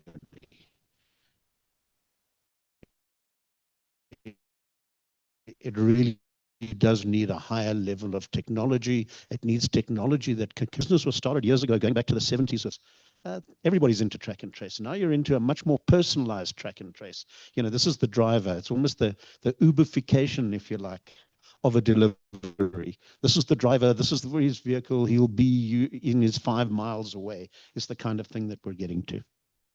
As an association, how big of a challenge is it when you have players entering the South African market that aren't part of an association? You know, so what challenges or opportunities maybe does that aspect present? And another question is, you spoke of B2C. So I'm a consumer, but I've also got a shop somewhere, and so I'm really importing in bulk. That commodities, by virtue of the business currently, maybe is unregulated. So it's not going to the retailability of your Dis-Chem, as an example, but it's still hitting some level of retail in the country. What are the risks that you see present from an association's perspective? Devin, I'm not a very clever guy, so ask me one question at a time. So, talking about people that fall outside of the sort of formal market, and even that's not correct. There are big players in the market that are not members of our association. My fear is that if they're not involved in all of the things that we are involved in directly with postal authorities, ICASA, the regulator of the small parcel market, Department of Transport, local government authorities, you know, Gauteng, spatial development people. I mean, what's going to happen to courier vehicles and access to inner cities and so on in the future? So we deal with all of those kind of things and are involved in it. And if you are not a member, how do you plan your business? Because you're not involved in that. You don't know about it. How do you know about the changes that take place in customs, for example, with SARS, with modernization programs that they're building. How do you cater for that if you're not part of an association? So, I mean, I may sound like I'm, sort of punting for members, but I really fear for those kind of things. And then, of course, we also have some kind of hold over our members in terms of quality and standards. And I'm in touch with the CEOs of every one of our members, and I can give them a phone call and say, there's a problem. We need to deal with the problem. If they're not one of our members, I have no such access. And so I can't help it. So that for me is a problem. The second question revolved around, sorry, just yeah. So I think around the extension of scope of the B2C transaction, where a consumer then takes opportunity to not just have it. For example, I've ordered a parcel for my personal use, but I've ordered a bigger segment to retail in the country. I don't know if I'm getting the answer right here, but are you referring to customers that import shipments using express parcel one-off kind of systems for resale on bulk? Okay, so that obviously happens. If you go and have a look at Bob, for example, Bid or Buy, and you go and have a look at a Temu catalog or a Shintak catalog, and you look at Bid or Buy, it's the same product and often with the same photographs. So I think there's an example of people using these mechanisms to bring shipments in. But by the same token, it's all part of a different or longer supply chain. So if I go to Takealot, which has the real bulk of the e-commerce market in South Africa, I don't have statistically the information, but if you have a look at the product, the majority of it are not South African made products. They are imported products, mostly from China. So when you are ordering from Takealot, it's a domestic, it's a local order. So it's already gone through the customs process. Probably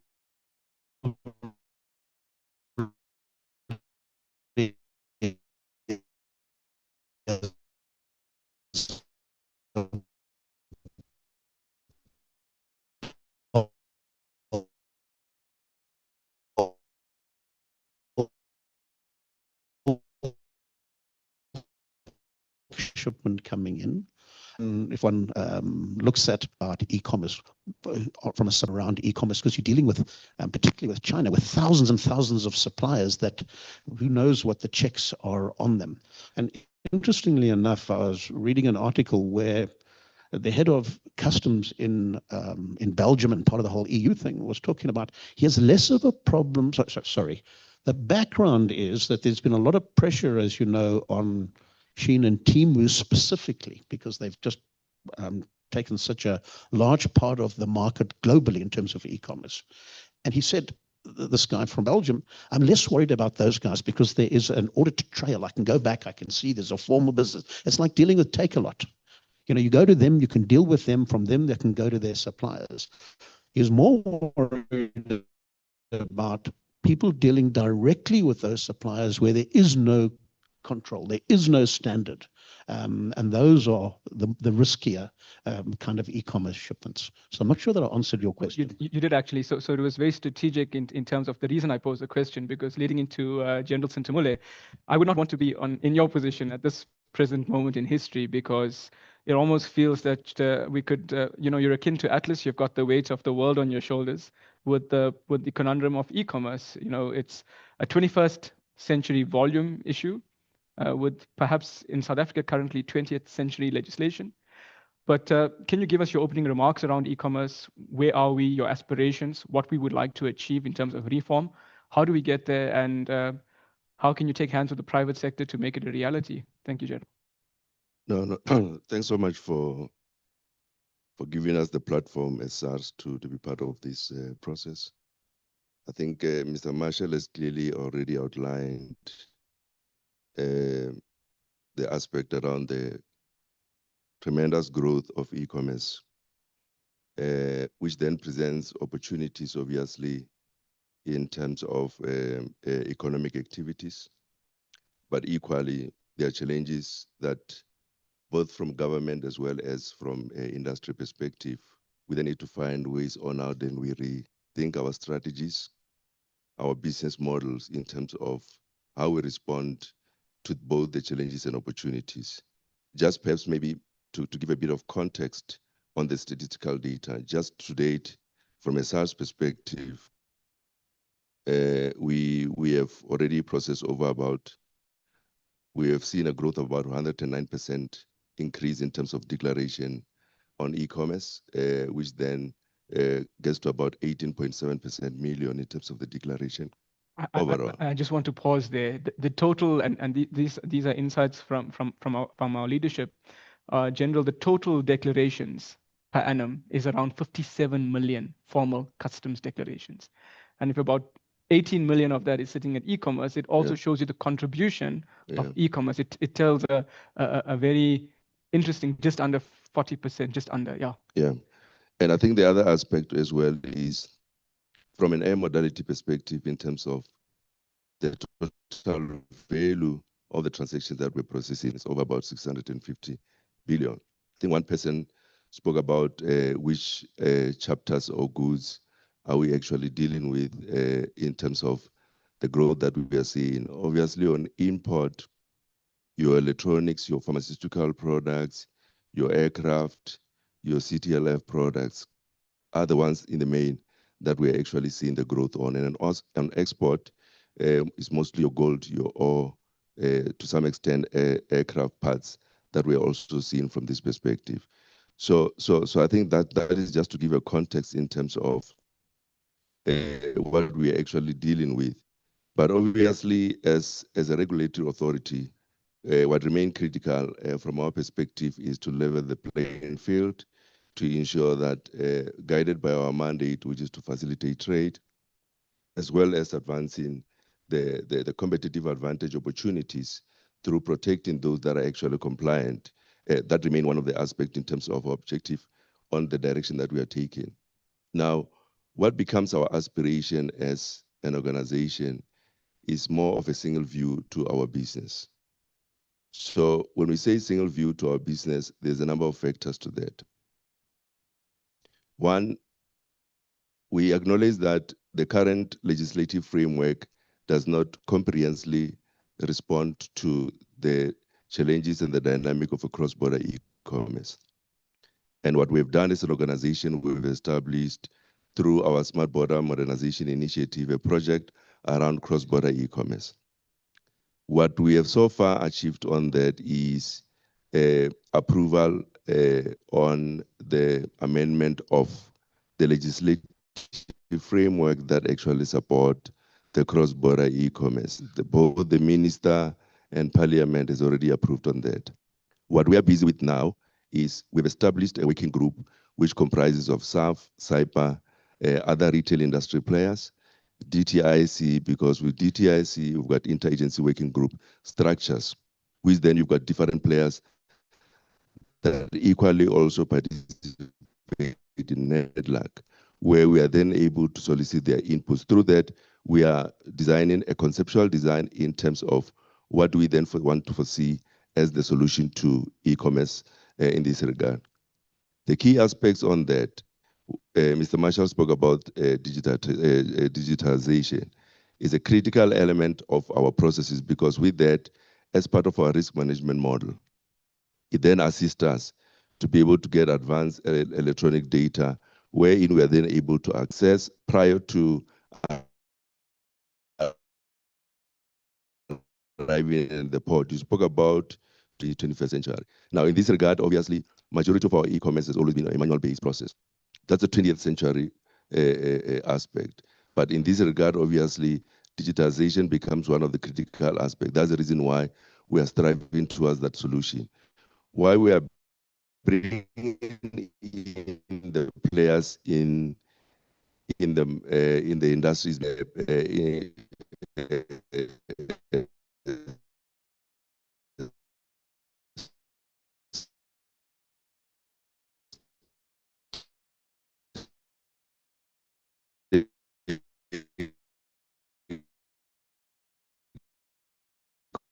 stakeholders. They are already our environment. It then assists us in terms of the solution able to create Senegal. Which model are we actually going to use? Because as a WCO member, we are also driven by the framework of standard on cross-border e-commerce, as well as WCO immediate release guideline. Are we going the intermediary approach, or are we going the vendor model, which in this instance, it also assists us in terms of first-hand information when it comes to when the trader or a consumer buys from an international company, that we're able to source that information at first end. Because some other challenges that we have established in terms of the current state is fraudulent invoices. Wherein immediately after a consumer bought from a specific supplier, when they actually declare to customs, they use a fraudulent invoice. So that's the reason why we're looking at some of those aspects. On trade facilitation, which is another component in this regard, is a simplified clearance process. A simplified clearance process, we acknowledge that we cannot adopt the current process that we are using on high value. There must be a simplified clearance for cross-border e-commerce to be able to assist us. There's a coordination aspect with other government agencies. Your SAPRA, your Border Management Authority, especially from a port health perspective, that's another element in terms of dealing with your prohibited and restricted goods, because there are certain goods that we clear on their behalf. So that is being taken care of by the single window project that we're also running as an organization, because that then enables us that when the importer, as an example, submit a declaration, that information through our risk assessment, it caters for the competence or the mandate of the different stakeholders. As a result, if there's a need for either inspection or requirement for PNR controls from the respective departments, we are then able to cater for that. As a result, if there's an inspection that has to be done, it has to be done as a consolidated approach, because one other aspect that we are faced with the challenge is the duplicated approach, which then have a direct impact in terms of the service aspects that are required. I think that, I think let me leave it at that in terms of some of the contribution on what we've done, and then I'll be guided by you in terms of the follow-up questions. Thanks. Thank you very much, General. I think we're going to go to the audience, and I think there's a round of applause. Please go ahead. So, yeah, I think, yeah, it's indeed an honor and privilege and a blessing to be seated next to two very intellectual gentlemen with a passion to drive reform. General,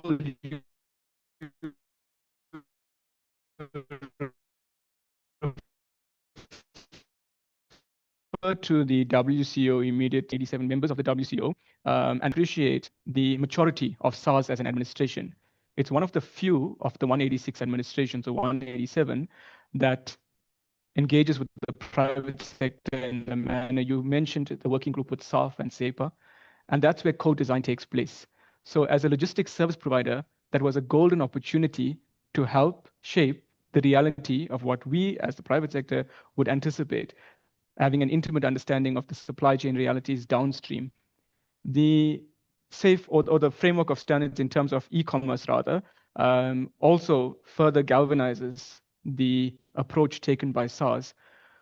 There has been considerable work done in terms of the phased implementation.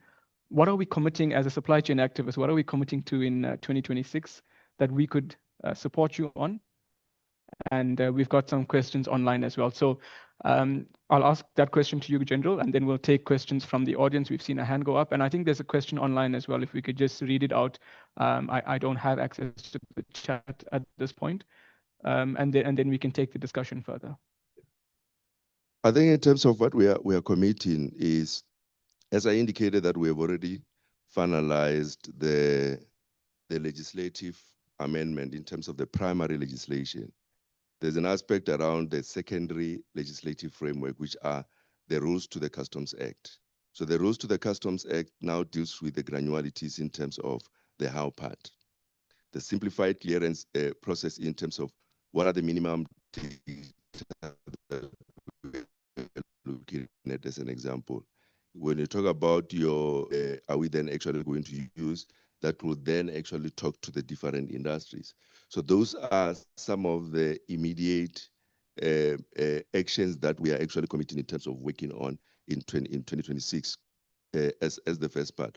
But more importantly as well is the conceptual design, wherein we then, similar to what we did when we started to respond to the challenges around the concession that we had before, we brought in the working group, and as a result, as an organization, as you know, we gradually phased out the concession, wherein now we have leveled the playing field, wherein all the goods that have been brought into the country, they actually pay equivalent amount to any person who's actually bringing in high value goods. So those are some of the opportunities that we work towards. So that conceptual design document, once it has been approved by all the critical stakeholders, as well as the rules to the Customs Act, that then becomes an issue of the development stage of the solution. So these are the two critical dependencies that we are hoping that come the second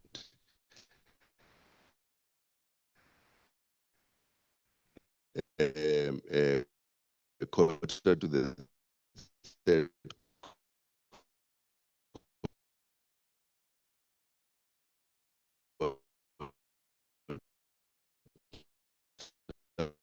of the current 20, that then we deal with the development of the solution. That's reform at a macro level in terms of primary related, Mr. Marshall, before we take questions from the audience of declarations. Obviously, the immediate release guidelines or the low value clearances specifically fall outside that 57 million. Do you have an indication of what that number is?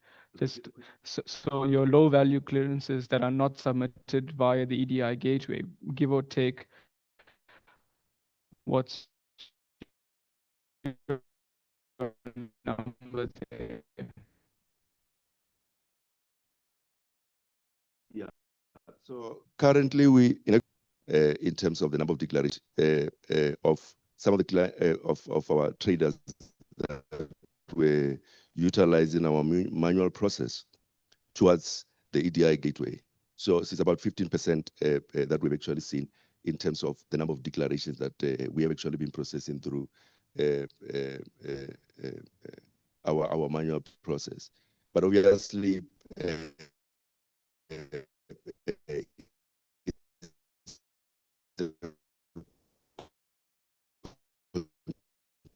continuous process in terms of the once we see how best we can. By the way, they're also going to be dependent on the current platform that we have. Is that we want to see how best we can leverage on some of the opportunities so that from a design principle, the solution becomes quicker for us to finalize, because you still want a tariff model. There's already a tariff model in terms of the current system. So I'm just saying some of the opportunities will then be leveraging on the existing capabilities so that then we are able to conclude and implement the desired solution. So we have a few questions online, but Mr. Marshall, I just want to come to you before I get to the online questions, and then we'll go to the room for a final round. They say punters shouldn't punt alone. So I want to join you in not punting. I think it's just to emphasize, if you're not part of an organized association, and this is not limited to SAAFF and SAAPA, right? Because we're in an open market. But if you're not part of an association, you cannot lead reform. I mean, everything that General Sintumule spoke of is hinged on the WCO Customs to Business Partnership Guidelines, where we engage. And so to shape the reality, what are some of the issues you are finding as an association, Mr. Marshall, from your members in respect of both low value or simplified process to the formal declaration process, be it EDI, gateway stability, etc. And what are some of the opportunities for us right now to shape the outcomes of what's to come in Q2, Q3 this year? Yeah, so there's been quite a dramatic change in the sense that historically for the last, 15, 20 years, we've been operating on that concession, which basically had an informal kind of de minimis of 500 Rand. And de minimis, the reason for that de minimis by its very definition kind of means not worth dealing with. And the principle was the value of these shipments, and it was before e-commerce was a word, the value of courier shipments is so low that actually the cost of processing them is much higher. So if it's under $500, just let it go. And that's the principle in South Africa and around the world of de minimis. So along with all of the different changes that have taken place and the rise of e-commerce, you've seen this around the world, United States dropping it, EU, etc., putting a lot of pressure on de minimis. We as an industry, while we negotiated that concession with SARS, the reality is for us, what was important was a simplified clearance process. That was the key. It wasn't about duties or duty avoidance and we had huge sympathy, by the way, with local producers saying, but these guys have got a big advantage. We know. So we're happy that we've come to an agreement that has kind of leveled the playing fields in terms of duties paid, because the concession was very loose. It was interpretive. It didn't apply to Cape Town. It only applied to Joburg. There were all kinds of issues with it. So we're really glad it's gone. We're glad that we've come to an arrangement with customs which levels the playing fields and also gives us some form of surety. We know what we have to do. I think what Cassius mentions is that this entire thing is still a work in progress. We're not where we want to be. For us, simplified clearance, single window, when you mention those, it's like music to our ears. That's what we need. Duties, we would pass on to the customer. So that was never our issue. And was never, we're trying to avoid duties. We're not. We'd pass that on to the customer. For us, the issue was about getting those clearances through fast. And of course, along with fast, we have to be cognizant of security, of risk, fraud, and all of those kind of things, of which we're very sensitive to because it bounces back against us. So I don't know if that answers your question. Absolutely, Mr. Marshall. I can't resist to take opportunity. I'm reminded of Unita's opening remarks when she spoke of a genre, and she says, drama, it's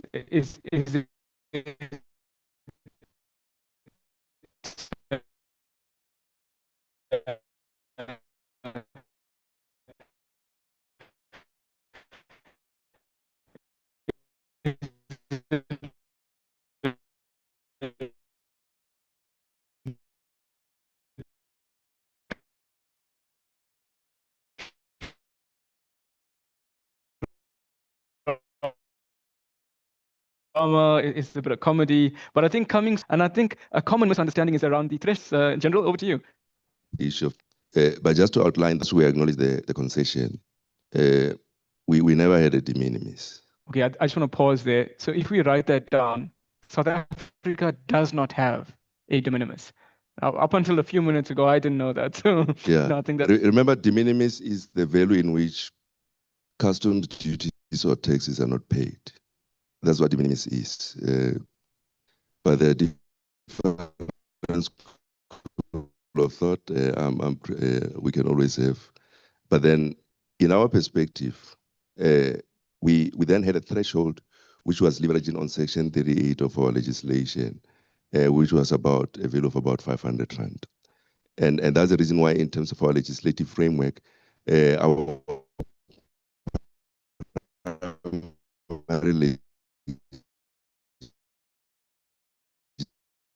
legislation is more. So what we are doing as part of opportunity is a threshold at which a simplified clearance can be processed or declared through cross-border e-commerce.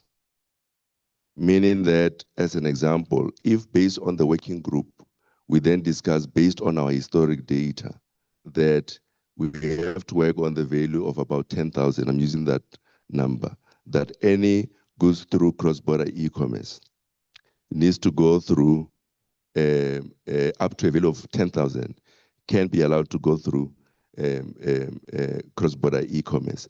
That's what we agree as a team. So that is a discussion that's still to take place between SARS and the industry, based on both parties' historic data, obviously with the benchmarking into account as to how do we then formulate the simplified clearance, what type of documentation do we actually utilize, because currently we are leveraging on DA 306, which obviously in the future, it is no longer, we are then looking at how do we then expand to ensure that it's an automated process. I just thought, let me bring that aspect. So even with the 20%, all the goods that came in, duties were payable. I just wanted to clarify that point. Thank you. Excellent. Thank you very much, General, for the clarity around that. And I couldn't help but look at the smile on Mr. Marshall's face and Mr. Texera's face as well. You mentioned 10,000 Rand. I think it's definitely going to give some reprieve in terms of, I know I'm not holding you to the number, it's just an example. But we take opportunity. And I think it's about looking at the historical data, as you said, and we're often reminded by research and development, or guided by research and development, that if we have empirical data or statistical data, we're able to make informed decisions, because you're talking from a place of evidence-based. And Mr. Marshall, I want to come to you now, and I think we've got perhaps maybe, and thank you once more. I just want to show off a little bit, right? I think it's 38(1)(a) Roman 5 that refers to 500 Rand. But it was written in 1964, mind you, and 500 Rand was a lot of money back then. So, but e-commerce wasn't as voluminous as it is now. Anyway, my jokes are dry, but you have some water on your table, so please quench it. It has a bit of intellect. So, okay, Mr. Marshall, I'm going to pose this to you. Well, obviously, it's actually a SARS question, right? But when you have the formal declaration, we know that the HS code is a trigger point. On the 17th of Feb, that's next week, we are going to attend, we're not allowed to disclose too much, but we're going to attend a session with SARS to review the PNR index. So if you have commodities that are repetitively detained incorrectly, within 24 hours, that index is updated. That's the power of belonging to an association. You know, you work with SAAFF, you work with SAAFF, and conversely, if you have things that should be detained that aren't, to protect the Republic, here's an opportunity. But in the last year, Commander, or General rather, we've had only 6 amendments. So we're saying to industry, please take advantage. Why go through the 3 to 5 day turnaround time when it can be immediate, congruent with the immediate release guidelines? So Mr. Marshall, this is a question that we have from Ilza online. I want to take a stab at it, but I have no ammunition. So do we have a plan on ensuring other government agencies also automate and move with the times, as this seems to be a current bottleneck for e-commerce? Do you agree with that? And how do you frame that from SAAFF point of view? And obviously, General Sintamule will guide us in terms of the other government agencies. Yeah, unquestionably.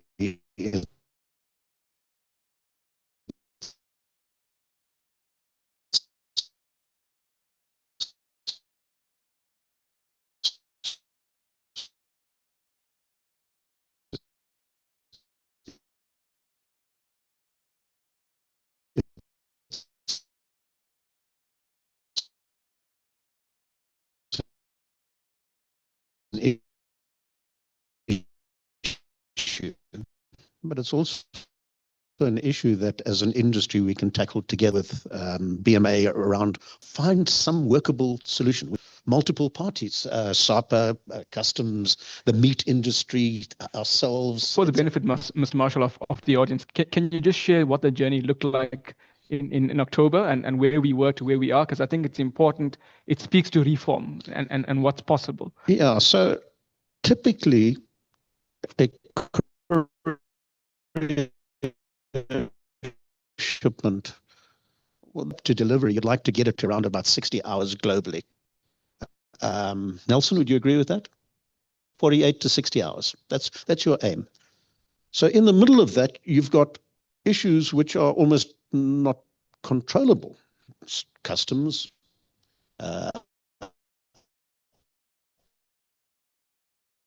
other governmental agencies, airlines, where they negotiate, or customs. And there are guidelines. The World Customs Organization has guidelines that you can, it's already been thought out by far cleverer people than me. I was going to say, and us, but that would be a bit rude. I'll include myself in the answer. Yeah. So all of those things are things which we tackle together. So if you go back to October, there was a problem in port health. It's an infrastructural problem, lack of people, lack of finances, lack of resources, not lack of will. There was no lack of will. There was a lack of the infrastructure to be able to do the job. And we were getting turnaround times of weeks. Certainly the best was 5 days. Now, when you take our goal of trying to get from pickup to delivery of, say, 60 hours, and now you're getting a minimum of a 5-day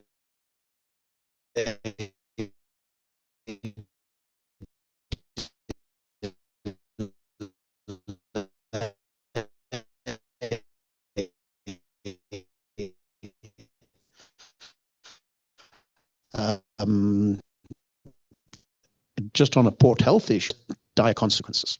So it clogs up the system. You have to infrastructure starts to get out of. So all in all, we engaged ministerial, customs, and we got to a point where we've come to an agreement which involves contributions from our side towards paying for overtime costs. Because bear in mind also from a courier industry, your big day is a Sunday. You've got the rest of the world closing off towards the end of a week.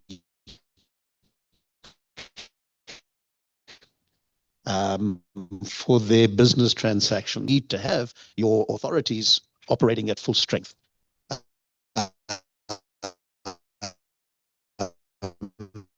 And so towards their costs, it'll even itself over time.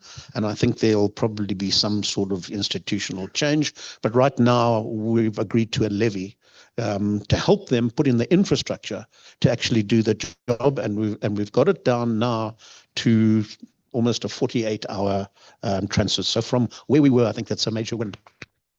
I think, Mr. Marshall, yeah, success needs to be celebrated. Can I ask, in your decorated career, have you ever experienced this light where the doors open for sort of what you alluded to, which is like a cost recovery model where the private sector actually gets involved? Or is this the first time that you've seen such a miracle, I think we can call it, really? Yeah, I think, our engagements actually over the last while have been really positive. And with, so we spoke about the working group, and that was only phase 1 or phase 2 of the working group. There's still the rest phases, the technology, the modernization, single, et cetera. That's still coming. Strategy and concept has been designed. The background in terms of technology is there, and now it's creating rules and so on. We participate in that. They invite us to participate in that. That's fairly new. Excellent. Normally what would happen, customs just decree, and we all know you cannot argue with the tax man, right? It's kind of like pay your money and then query it afterwards. So we're now getting invited into these issues to facilitate trade. I want to drop a chat GPT line, right? So normally when you put this prompt or whatever, it'll tell you, this is not a miracle. This is leadership in action. So it really is leadership in action. Thank you very much, Mr. Marshall. I'm going to go quickly to General Sintumula, and then we'll take the questions from the audience. General, your message to the private sector, both on enforcement and trade facilitation. What's your request to us, and how can we support you on this journey of taking hands?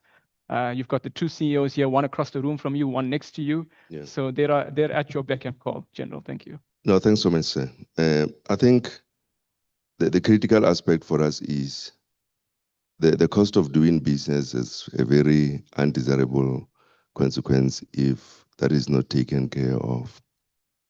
And as an organization, we strive towards voluntary compliance because we know that it is a greater benefits to all of us. You've got small, medium enterprises that are venturing into this space, and they're critically dependent on the supply chain, of which SARS as one of the regulatory authority, or we are one of the critical players that have to create that enabling environment for all the players. It's a very competitive space. We are in this together, and we have demonstrated that through partnership, there's a lot that we can achieve. I think the critical elements that we we sometimes, when you talk about technology and this other aspect, is capacity building around the skills development of those that also work for us, because they remain a critical dependency in whatever work that we have to do. Remember, technology is just an enabler, but then the support structure in terms of those that are supposed to do the actual work equally becomes important to all of us. The other critical aspect that we will always encourage, and it works both ways, the integrity aspect. It is an undesirable consequence to all of us, corruption. Through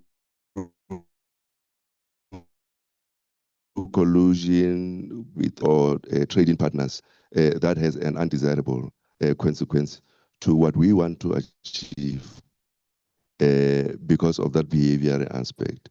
So I think those are some of the immediate issues that we feel, if they are also equally given attention whilst we are dealing with these soft critical issues, technology and other aspects, but the human factor, human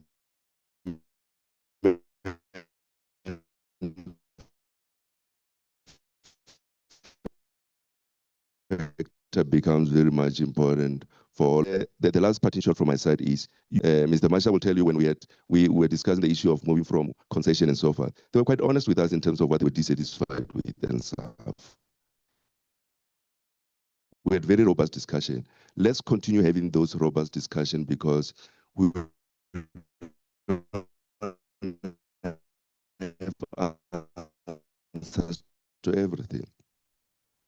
Jointly, the desired outcome is that the solution only serve SARS purpose, SARS objectives, or SARS strategic intent. It should also serve you in terms of ensuring that we provide you with capacity to sustain your business, to grow your business, and other business adventures. I think that's my potential. Thanks. Absolutely incredible, General. I just want to keep the gentleman on stage. We'll take a gentleman here if we can ask for the mic to be handed to him. And yeah, we've got another question. Maserati, is that you? Oh, excellent. There you go. I'm glad these specs still work. It's still 2020 now, or 26. Go for it, Maserati. Hi, everyone. My name is Maserati. I'm from ABSA. I have a question for Gary. So I used to work in warehousing, and e-commerce was one of the biggest kind of catalyst, if I can call it that. So in terms of your members, because most of your members are in the courier space, they are 3PLs, have you seen a change in kind of the fulfillment models that they're utilizing in order to keep up with the demand? Yeah, and like how are they adapting, and how agile are they as they're seeing the increase in e-commerce? Yeah, thanks. Okay, whilst Mr. Marshall CPU processes that, let's go to the gentleman on the left, your right, yeah. Just a very bad joke, you know. They say if you lose your left arm, good. You're talking about the center left, and so our CEO just had a quick discussion, and I couldn't resist. But let's hear from gentleman here. Good day, everyone. My name is Oscar. My surname is Mulder. My company is Trading Enterprise. My question is that how can we do speed on the automation to other borders of South Africa? Because I realized when the border side of Namibia, other side of Namibia, they're still using manual, and then which you get the people and the goods and the trucks and drivers are mixed there, and then it's chaos. It's chaos, and then the goods are started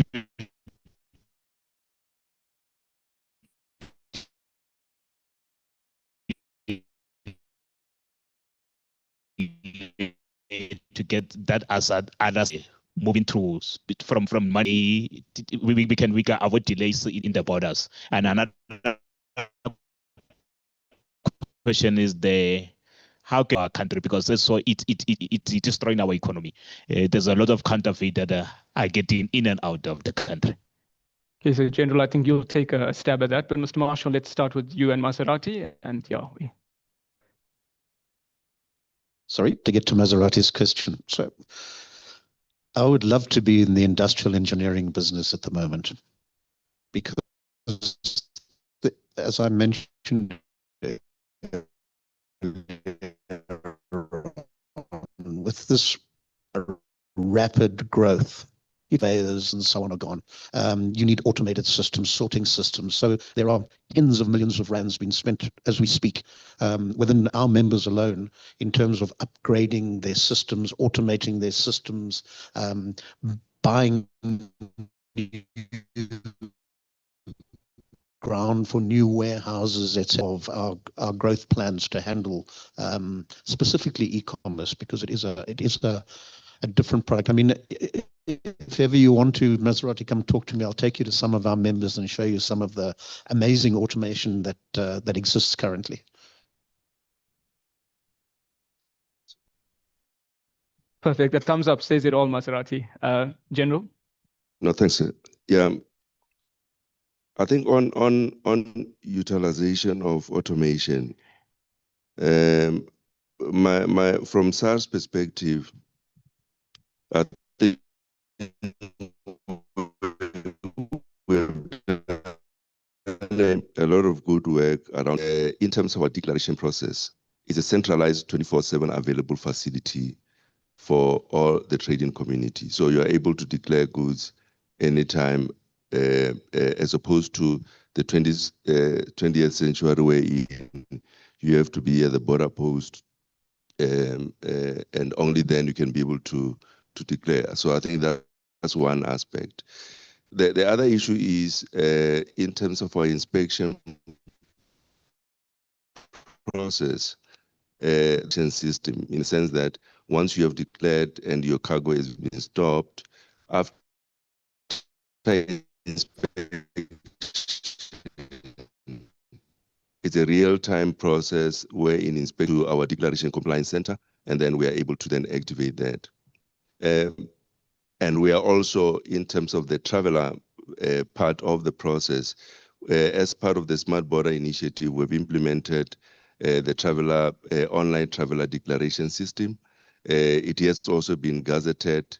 We have developed rules to that, taken them through the public comments. There were no negative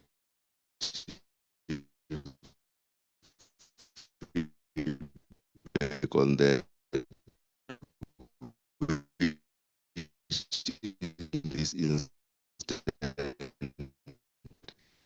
It then also enabled, perhaps there could be issues around as a result of a number of factors. Port, I may not be able to talk to those specifics, but obviously now that you've mentioned it, it's a point that I'll then take forth and escalate to my colleagues. Because sometimes in other ports, I've worked at Crowbrothers Bridge as an example. You find the volumes are too high. And in some instance, you've got traders that sometimes will then move the cargo closer to the port without proceed to port. It then also contribute towards constraining the infrastructure. So I'm just saying, I can't talk to the specifics because I don't know the situation around some of those factors within the port that you made mention for. But it's worth noting, and I'll escalate it to the respective departments. But digitization from some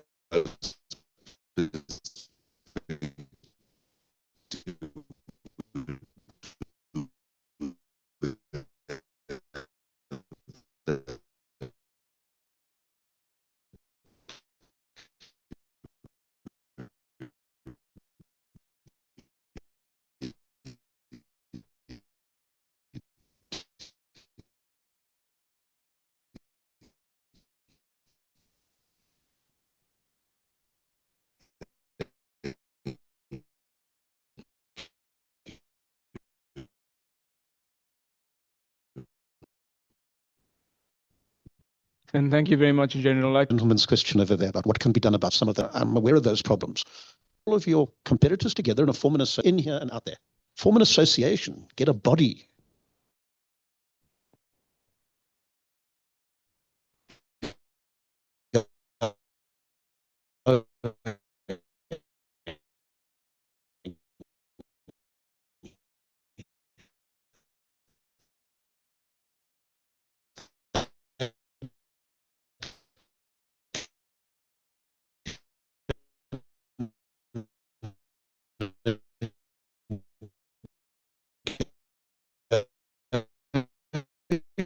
negotiate with customs there and put your problems to them. And I Marshall, Teresita, you're going to be smiling from ear to ear now because straightforward. So we also look after the BLN. And thanks for that, Gary. You let us. We'll see. I'm going to come to a quick slideshow just around the issue of you do. This is from Steve Jobs. You never have to work a day in your life.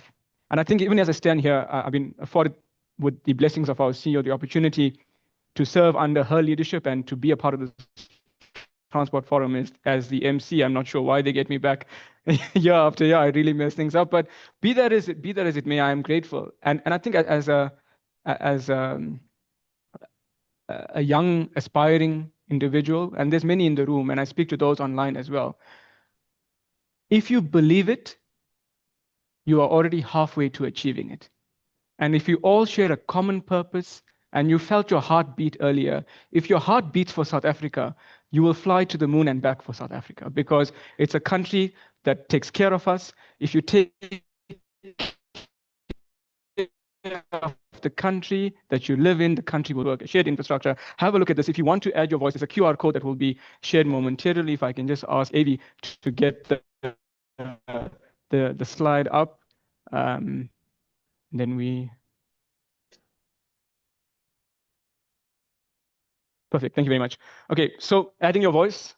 History will remember the 12th of February 2026, when the esteemed panelists led by Mr. Harris and our esteemed panel on stage converged with strategic intent, purpose, and a burning desire to make South Africa great again. And I believe, firmly believe, that if you look at the stats of the 57 million declarations, the 18 million order and the formal clearances, our estimated trader pool of 149,000 and 1,700 clearing agents. There's a purpose over our lives. There's a calling over our lives. Yes, we go to work 9 to 5, but let's promote a culture of volunteerism. We want to be there. We love to be there. We get there early. We work through extended hours. Why? Because we want to make a positive difference. So breaking the bottlenecks across, and again, just to apologize, SAPRA wasn't able to get here because they needed approval from an added layer, which shows you the complexities that exist in the regulatory layer at a micro level. Dr. Vermooten, Dr. Makubela, you would agree as academics, Dr. Maria, that if we don't have each of the 4 layers intact, we can't build a resilient supply chain or a sustainable supply chain. And we need South Africa to remain competitive on the world stage. Unita, if I can also ask you to join us on the stage, because you do feature in the next slide, in congruency with the theme of painting a picture. Then you have the entity layer. To your point, Commander Sintumule, General Sintumule, you can identify which entities are. No, the white was for Roy, Unita, because he's now a visitor. So this is yours here. No. So yeah, and so then you have the transactional layer. It's the undervaluation. It's the incorrect classification, Mr. Marshall, that you referred to. And it's not, as private sector, we want to comply. We are voluntarily compliant. We pay our duties and taxes. We even are prepared to pay every single cent that's due. And then as long as we have an efficient flow through the supply chain. Port Health, SAPRA, I said I'm not going to mention any agency, but it's all 17 agencies, NRCS, State Vet, NCC, that we need to work collectively with. And we believe SARS, as in customs administration, is, as we always say, light years ahead, not just on the continent, around the world. And therefore, we take hands with SARS to lead this or co-lead this when engaging with our regulatory partners. Finally, the logistics layer. If you look at the improvement on ports, yes, it's a collective effort, but it's a public-private effort that works together, taking hands together. We see the difference at the Port of Durban. You need to just give me the number. What is it? No, I'm trying to remember. It was like the throughput you mentioned, 11,000 a day. 11,000 a day. And Transnet didn't think, what was initially when we had issues, what were they projecting? I think it was 3 point something. No, okay, we can't disclose that. But the point is to get, maybe if we can make this statement, which is we're able to, 4.5 million TEUs. You check the numbers yourself. That is something that was a dream, but it became a reality. Because if you see it, you will achieve it. So in terms of vertical separation across the modalities, it's not changing. Sorry. Harry, maybe if you can just help me with a little, I haven't, oh, there you go. Wait, hang on, no, I think I've gone too far ahead. Sorry, my bad. This is a slide I'm referring to, but for some reason it's not. Okay, but anyway, it's around the transport modalities playing a synchromodal structure, right? Because road is intermodal, obviously it's the only intermodal mode of transport, but to connect you from the airport to the end consumer and from the seaport to the end consumer, it's obviously the intermodalism. So this was our first panel, ladies and gentlemen. I'm sure you can recognize them. That's following on the trend of ChatGPT and the caricatures that have been posted on LinkedIn and WhatsApp. You've got Mr. Alvin Harris, Dr. Makubela, Dr. Vermooten, and that is, it's the gentleman DHL, Mr. Maraj, right? And then you've got our panel, Ms. Fafudi, who was an able general. You're looking very good there with the ranks. I tried to get all the 3 ranks or the 3 stars there, right, to suit your ranking. And then we had Mr. Marshall, that's you with some specs on. and that's myself. But now I want you to close your eyes, everybody. Just close your eyes for a minute. And I want you to picture in your mind what the ideal state of OR Tambo as the hub for our country currently would look like if we had, I'm not going to say the word. So think about whether it's efficiency, and I'll stop here. Think about those words. I'm going to count to 3, and then you're going to open your eyes. 1, 2, 3. So it would look something like this. Improvement in efficiency, a reduction in costs, a reduction in time, and improvement in service reliability. And these, ladies and gentlemen, I had no idea, Nelson, that you were going to be here, but this is the art of magic. That is Mr. Texera, Dr. Maria, Mr. Solomons, Mr. Taran, General Santamule, all coming together as leaders. So today, can I ask Nelson, if I'm not imposing, and that's OR Tambo International Airport, that's the flight definitely taking off. And obviously 2026, UNITA, as a leader, can you stand with your team and with Nelson as a member? We need your support, Nelson. So please take hands. So we just take hands out. And wait, hang on. I think, Harry, ik heb een vraag voor je. Waar is die champagne? No, but in terms of breaking the bottlenecks, let's open these caps, guys. And then as we, I'll join you now, Unita. Let's open these caps. Let's grab a picture. And let's all take a bottle each first before we take hands. And we're going to break the bottlenecks, and let's fill the water up. As we fill the water into the glasses, that's costs, that's time, that's service. It's symbolic. It's symbolic, right? And so this is demonstration of the commitment. There's a glass behind you, Unita. You could grab that. I'm good for now. It's yourself. Everyone, no, you have the glass, Unita, and then you could pour in the sparkling or still water on your preference. That's like SAAFF and SAAFF. I think we're the sparkling and SAAFF. Yeah, there we go. So how easy did the water flow when it was opened? Exactly, right? And that's what we want, to overflow with efficiency.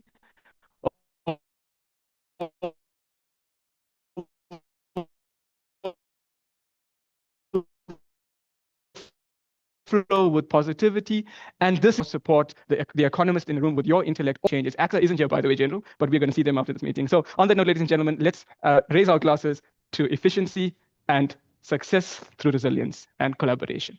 Cheers. Yes.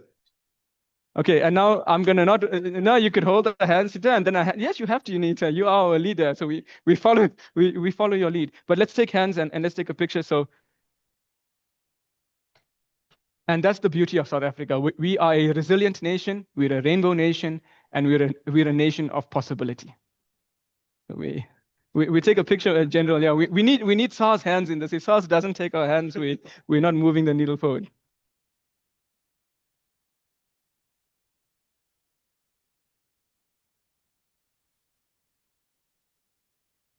Thank you. Unita, we've got one last surprise. Okay, so one last surprise. Harry, if we can cue the music, we have the music ready. I'm just going to put my radio voice on. They say if you don't have a face for TV, you've got a voice for radio. So hopefully, I did justice. Yeah, so okay, you can go for it as we bring it up. But there's a QR code, Harry, that I just want to have on the screen shortly before the music. If you can take out your devices very quickly and scan this QR code.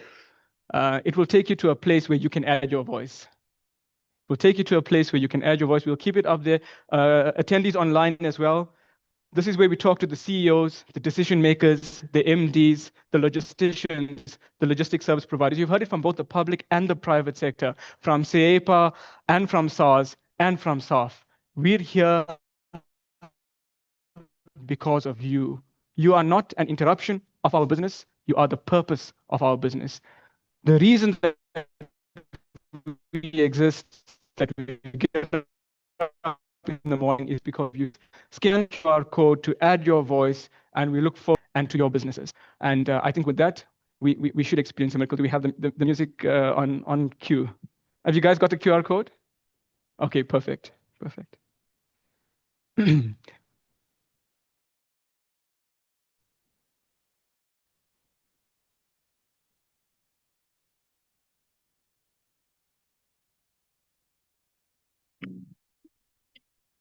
Well, 19 is your time right now. The mercury outside is 24 degrees, but inside it feels a little lower. That's because the air conditioning system is on. So ladies and gents, we ask for your ears as we indulge in a music interlude that takes us across the leadership journey of our country, as well as of the logistics network. 87.7 to 106.8.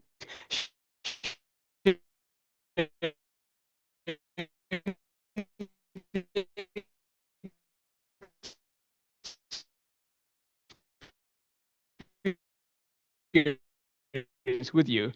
Cue music. Hadn't been more than that.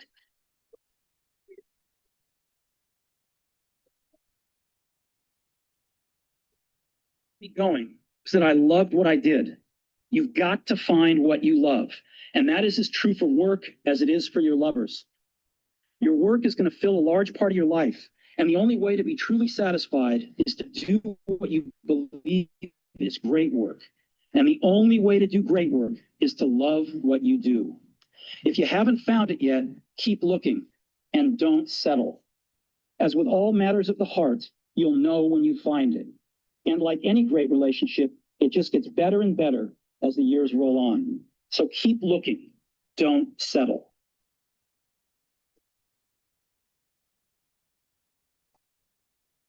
Freight logistics roadmap. We have opened the rail network to competition, to involvement of players by others, and invited the private sector to participate in our port terminals on a concessionary basis, while ensuring that our network infrastructure, yes, remains owned by the state.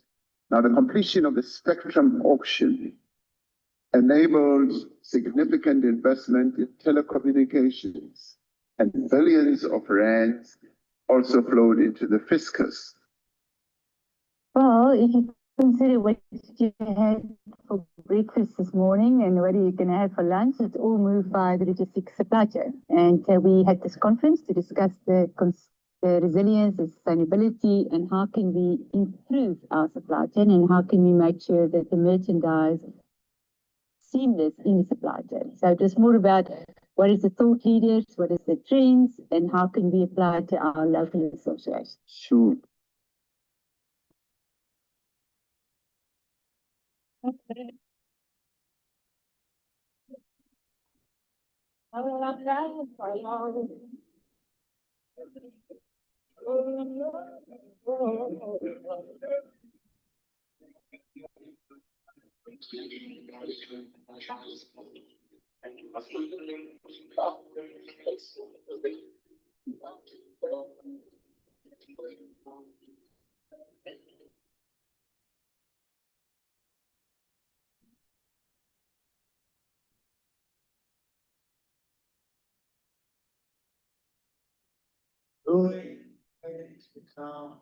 was standing here.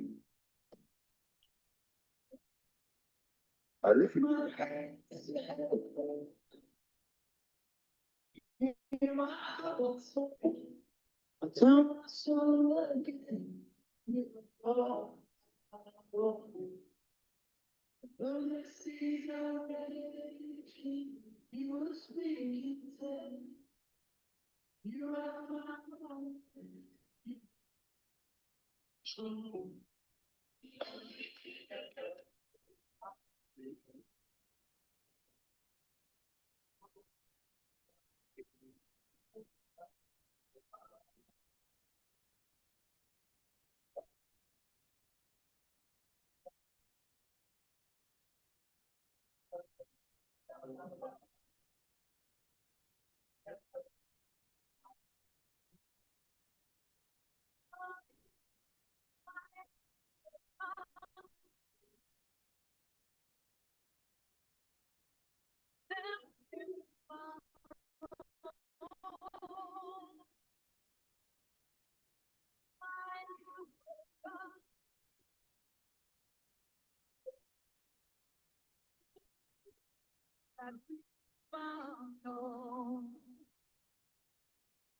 Success requires 4 things from you. Number 1, hard work. Number 2, struggle. Number 3, patience. Success for the fortunate, for those with wealth, privilege, or opportunity. But I have walked among miners who never saw the sun and yet carried light in their eyes. I have spoken to women who raised entire communities with hands cracked by work, but hearts filled with love.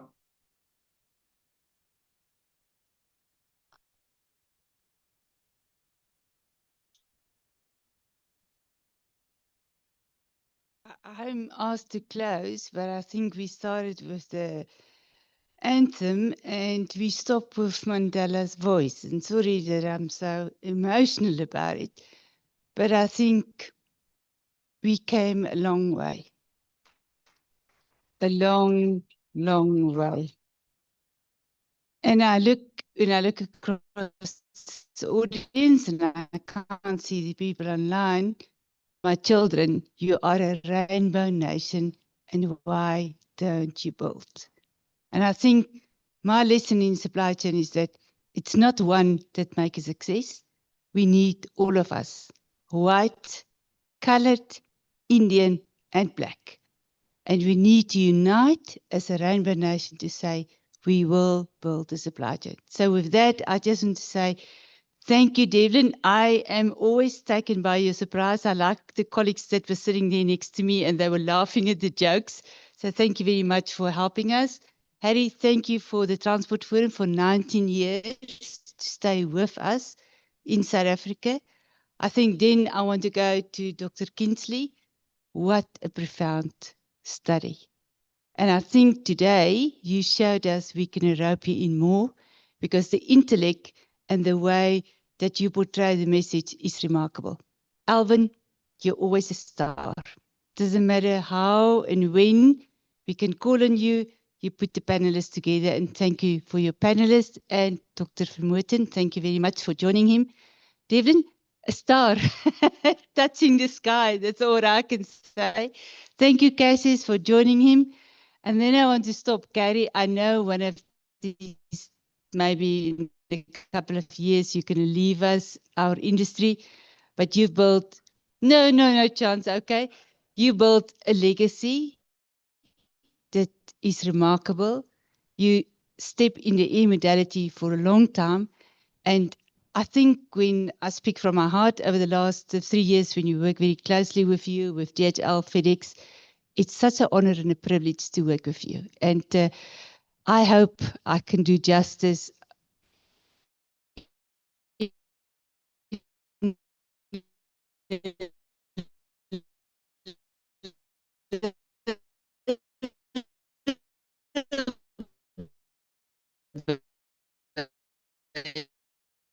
It's on maybe what you have done. And thank you very much. Round of applause because it's remarkable. And for the people online, we don't want to take it, service you, and we want to service you well and enjoy a lunch. Thank you very much. Ladies and gentlemen, a massive round of applause for Unita. What a humble, modest, and resilient leader.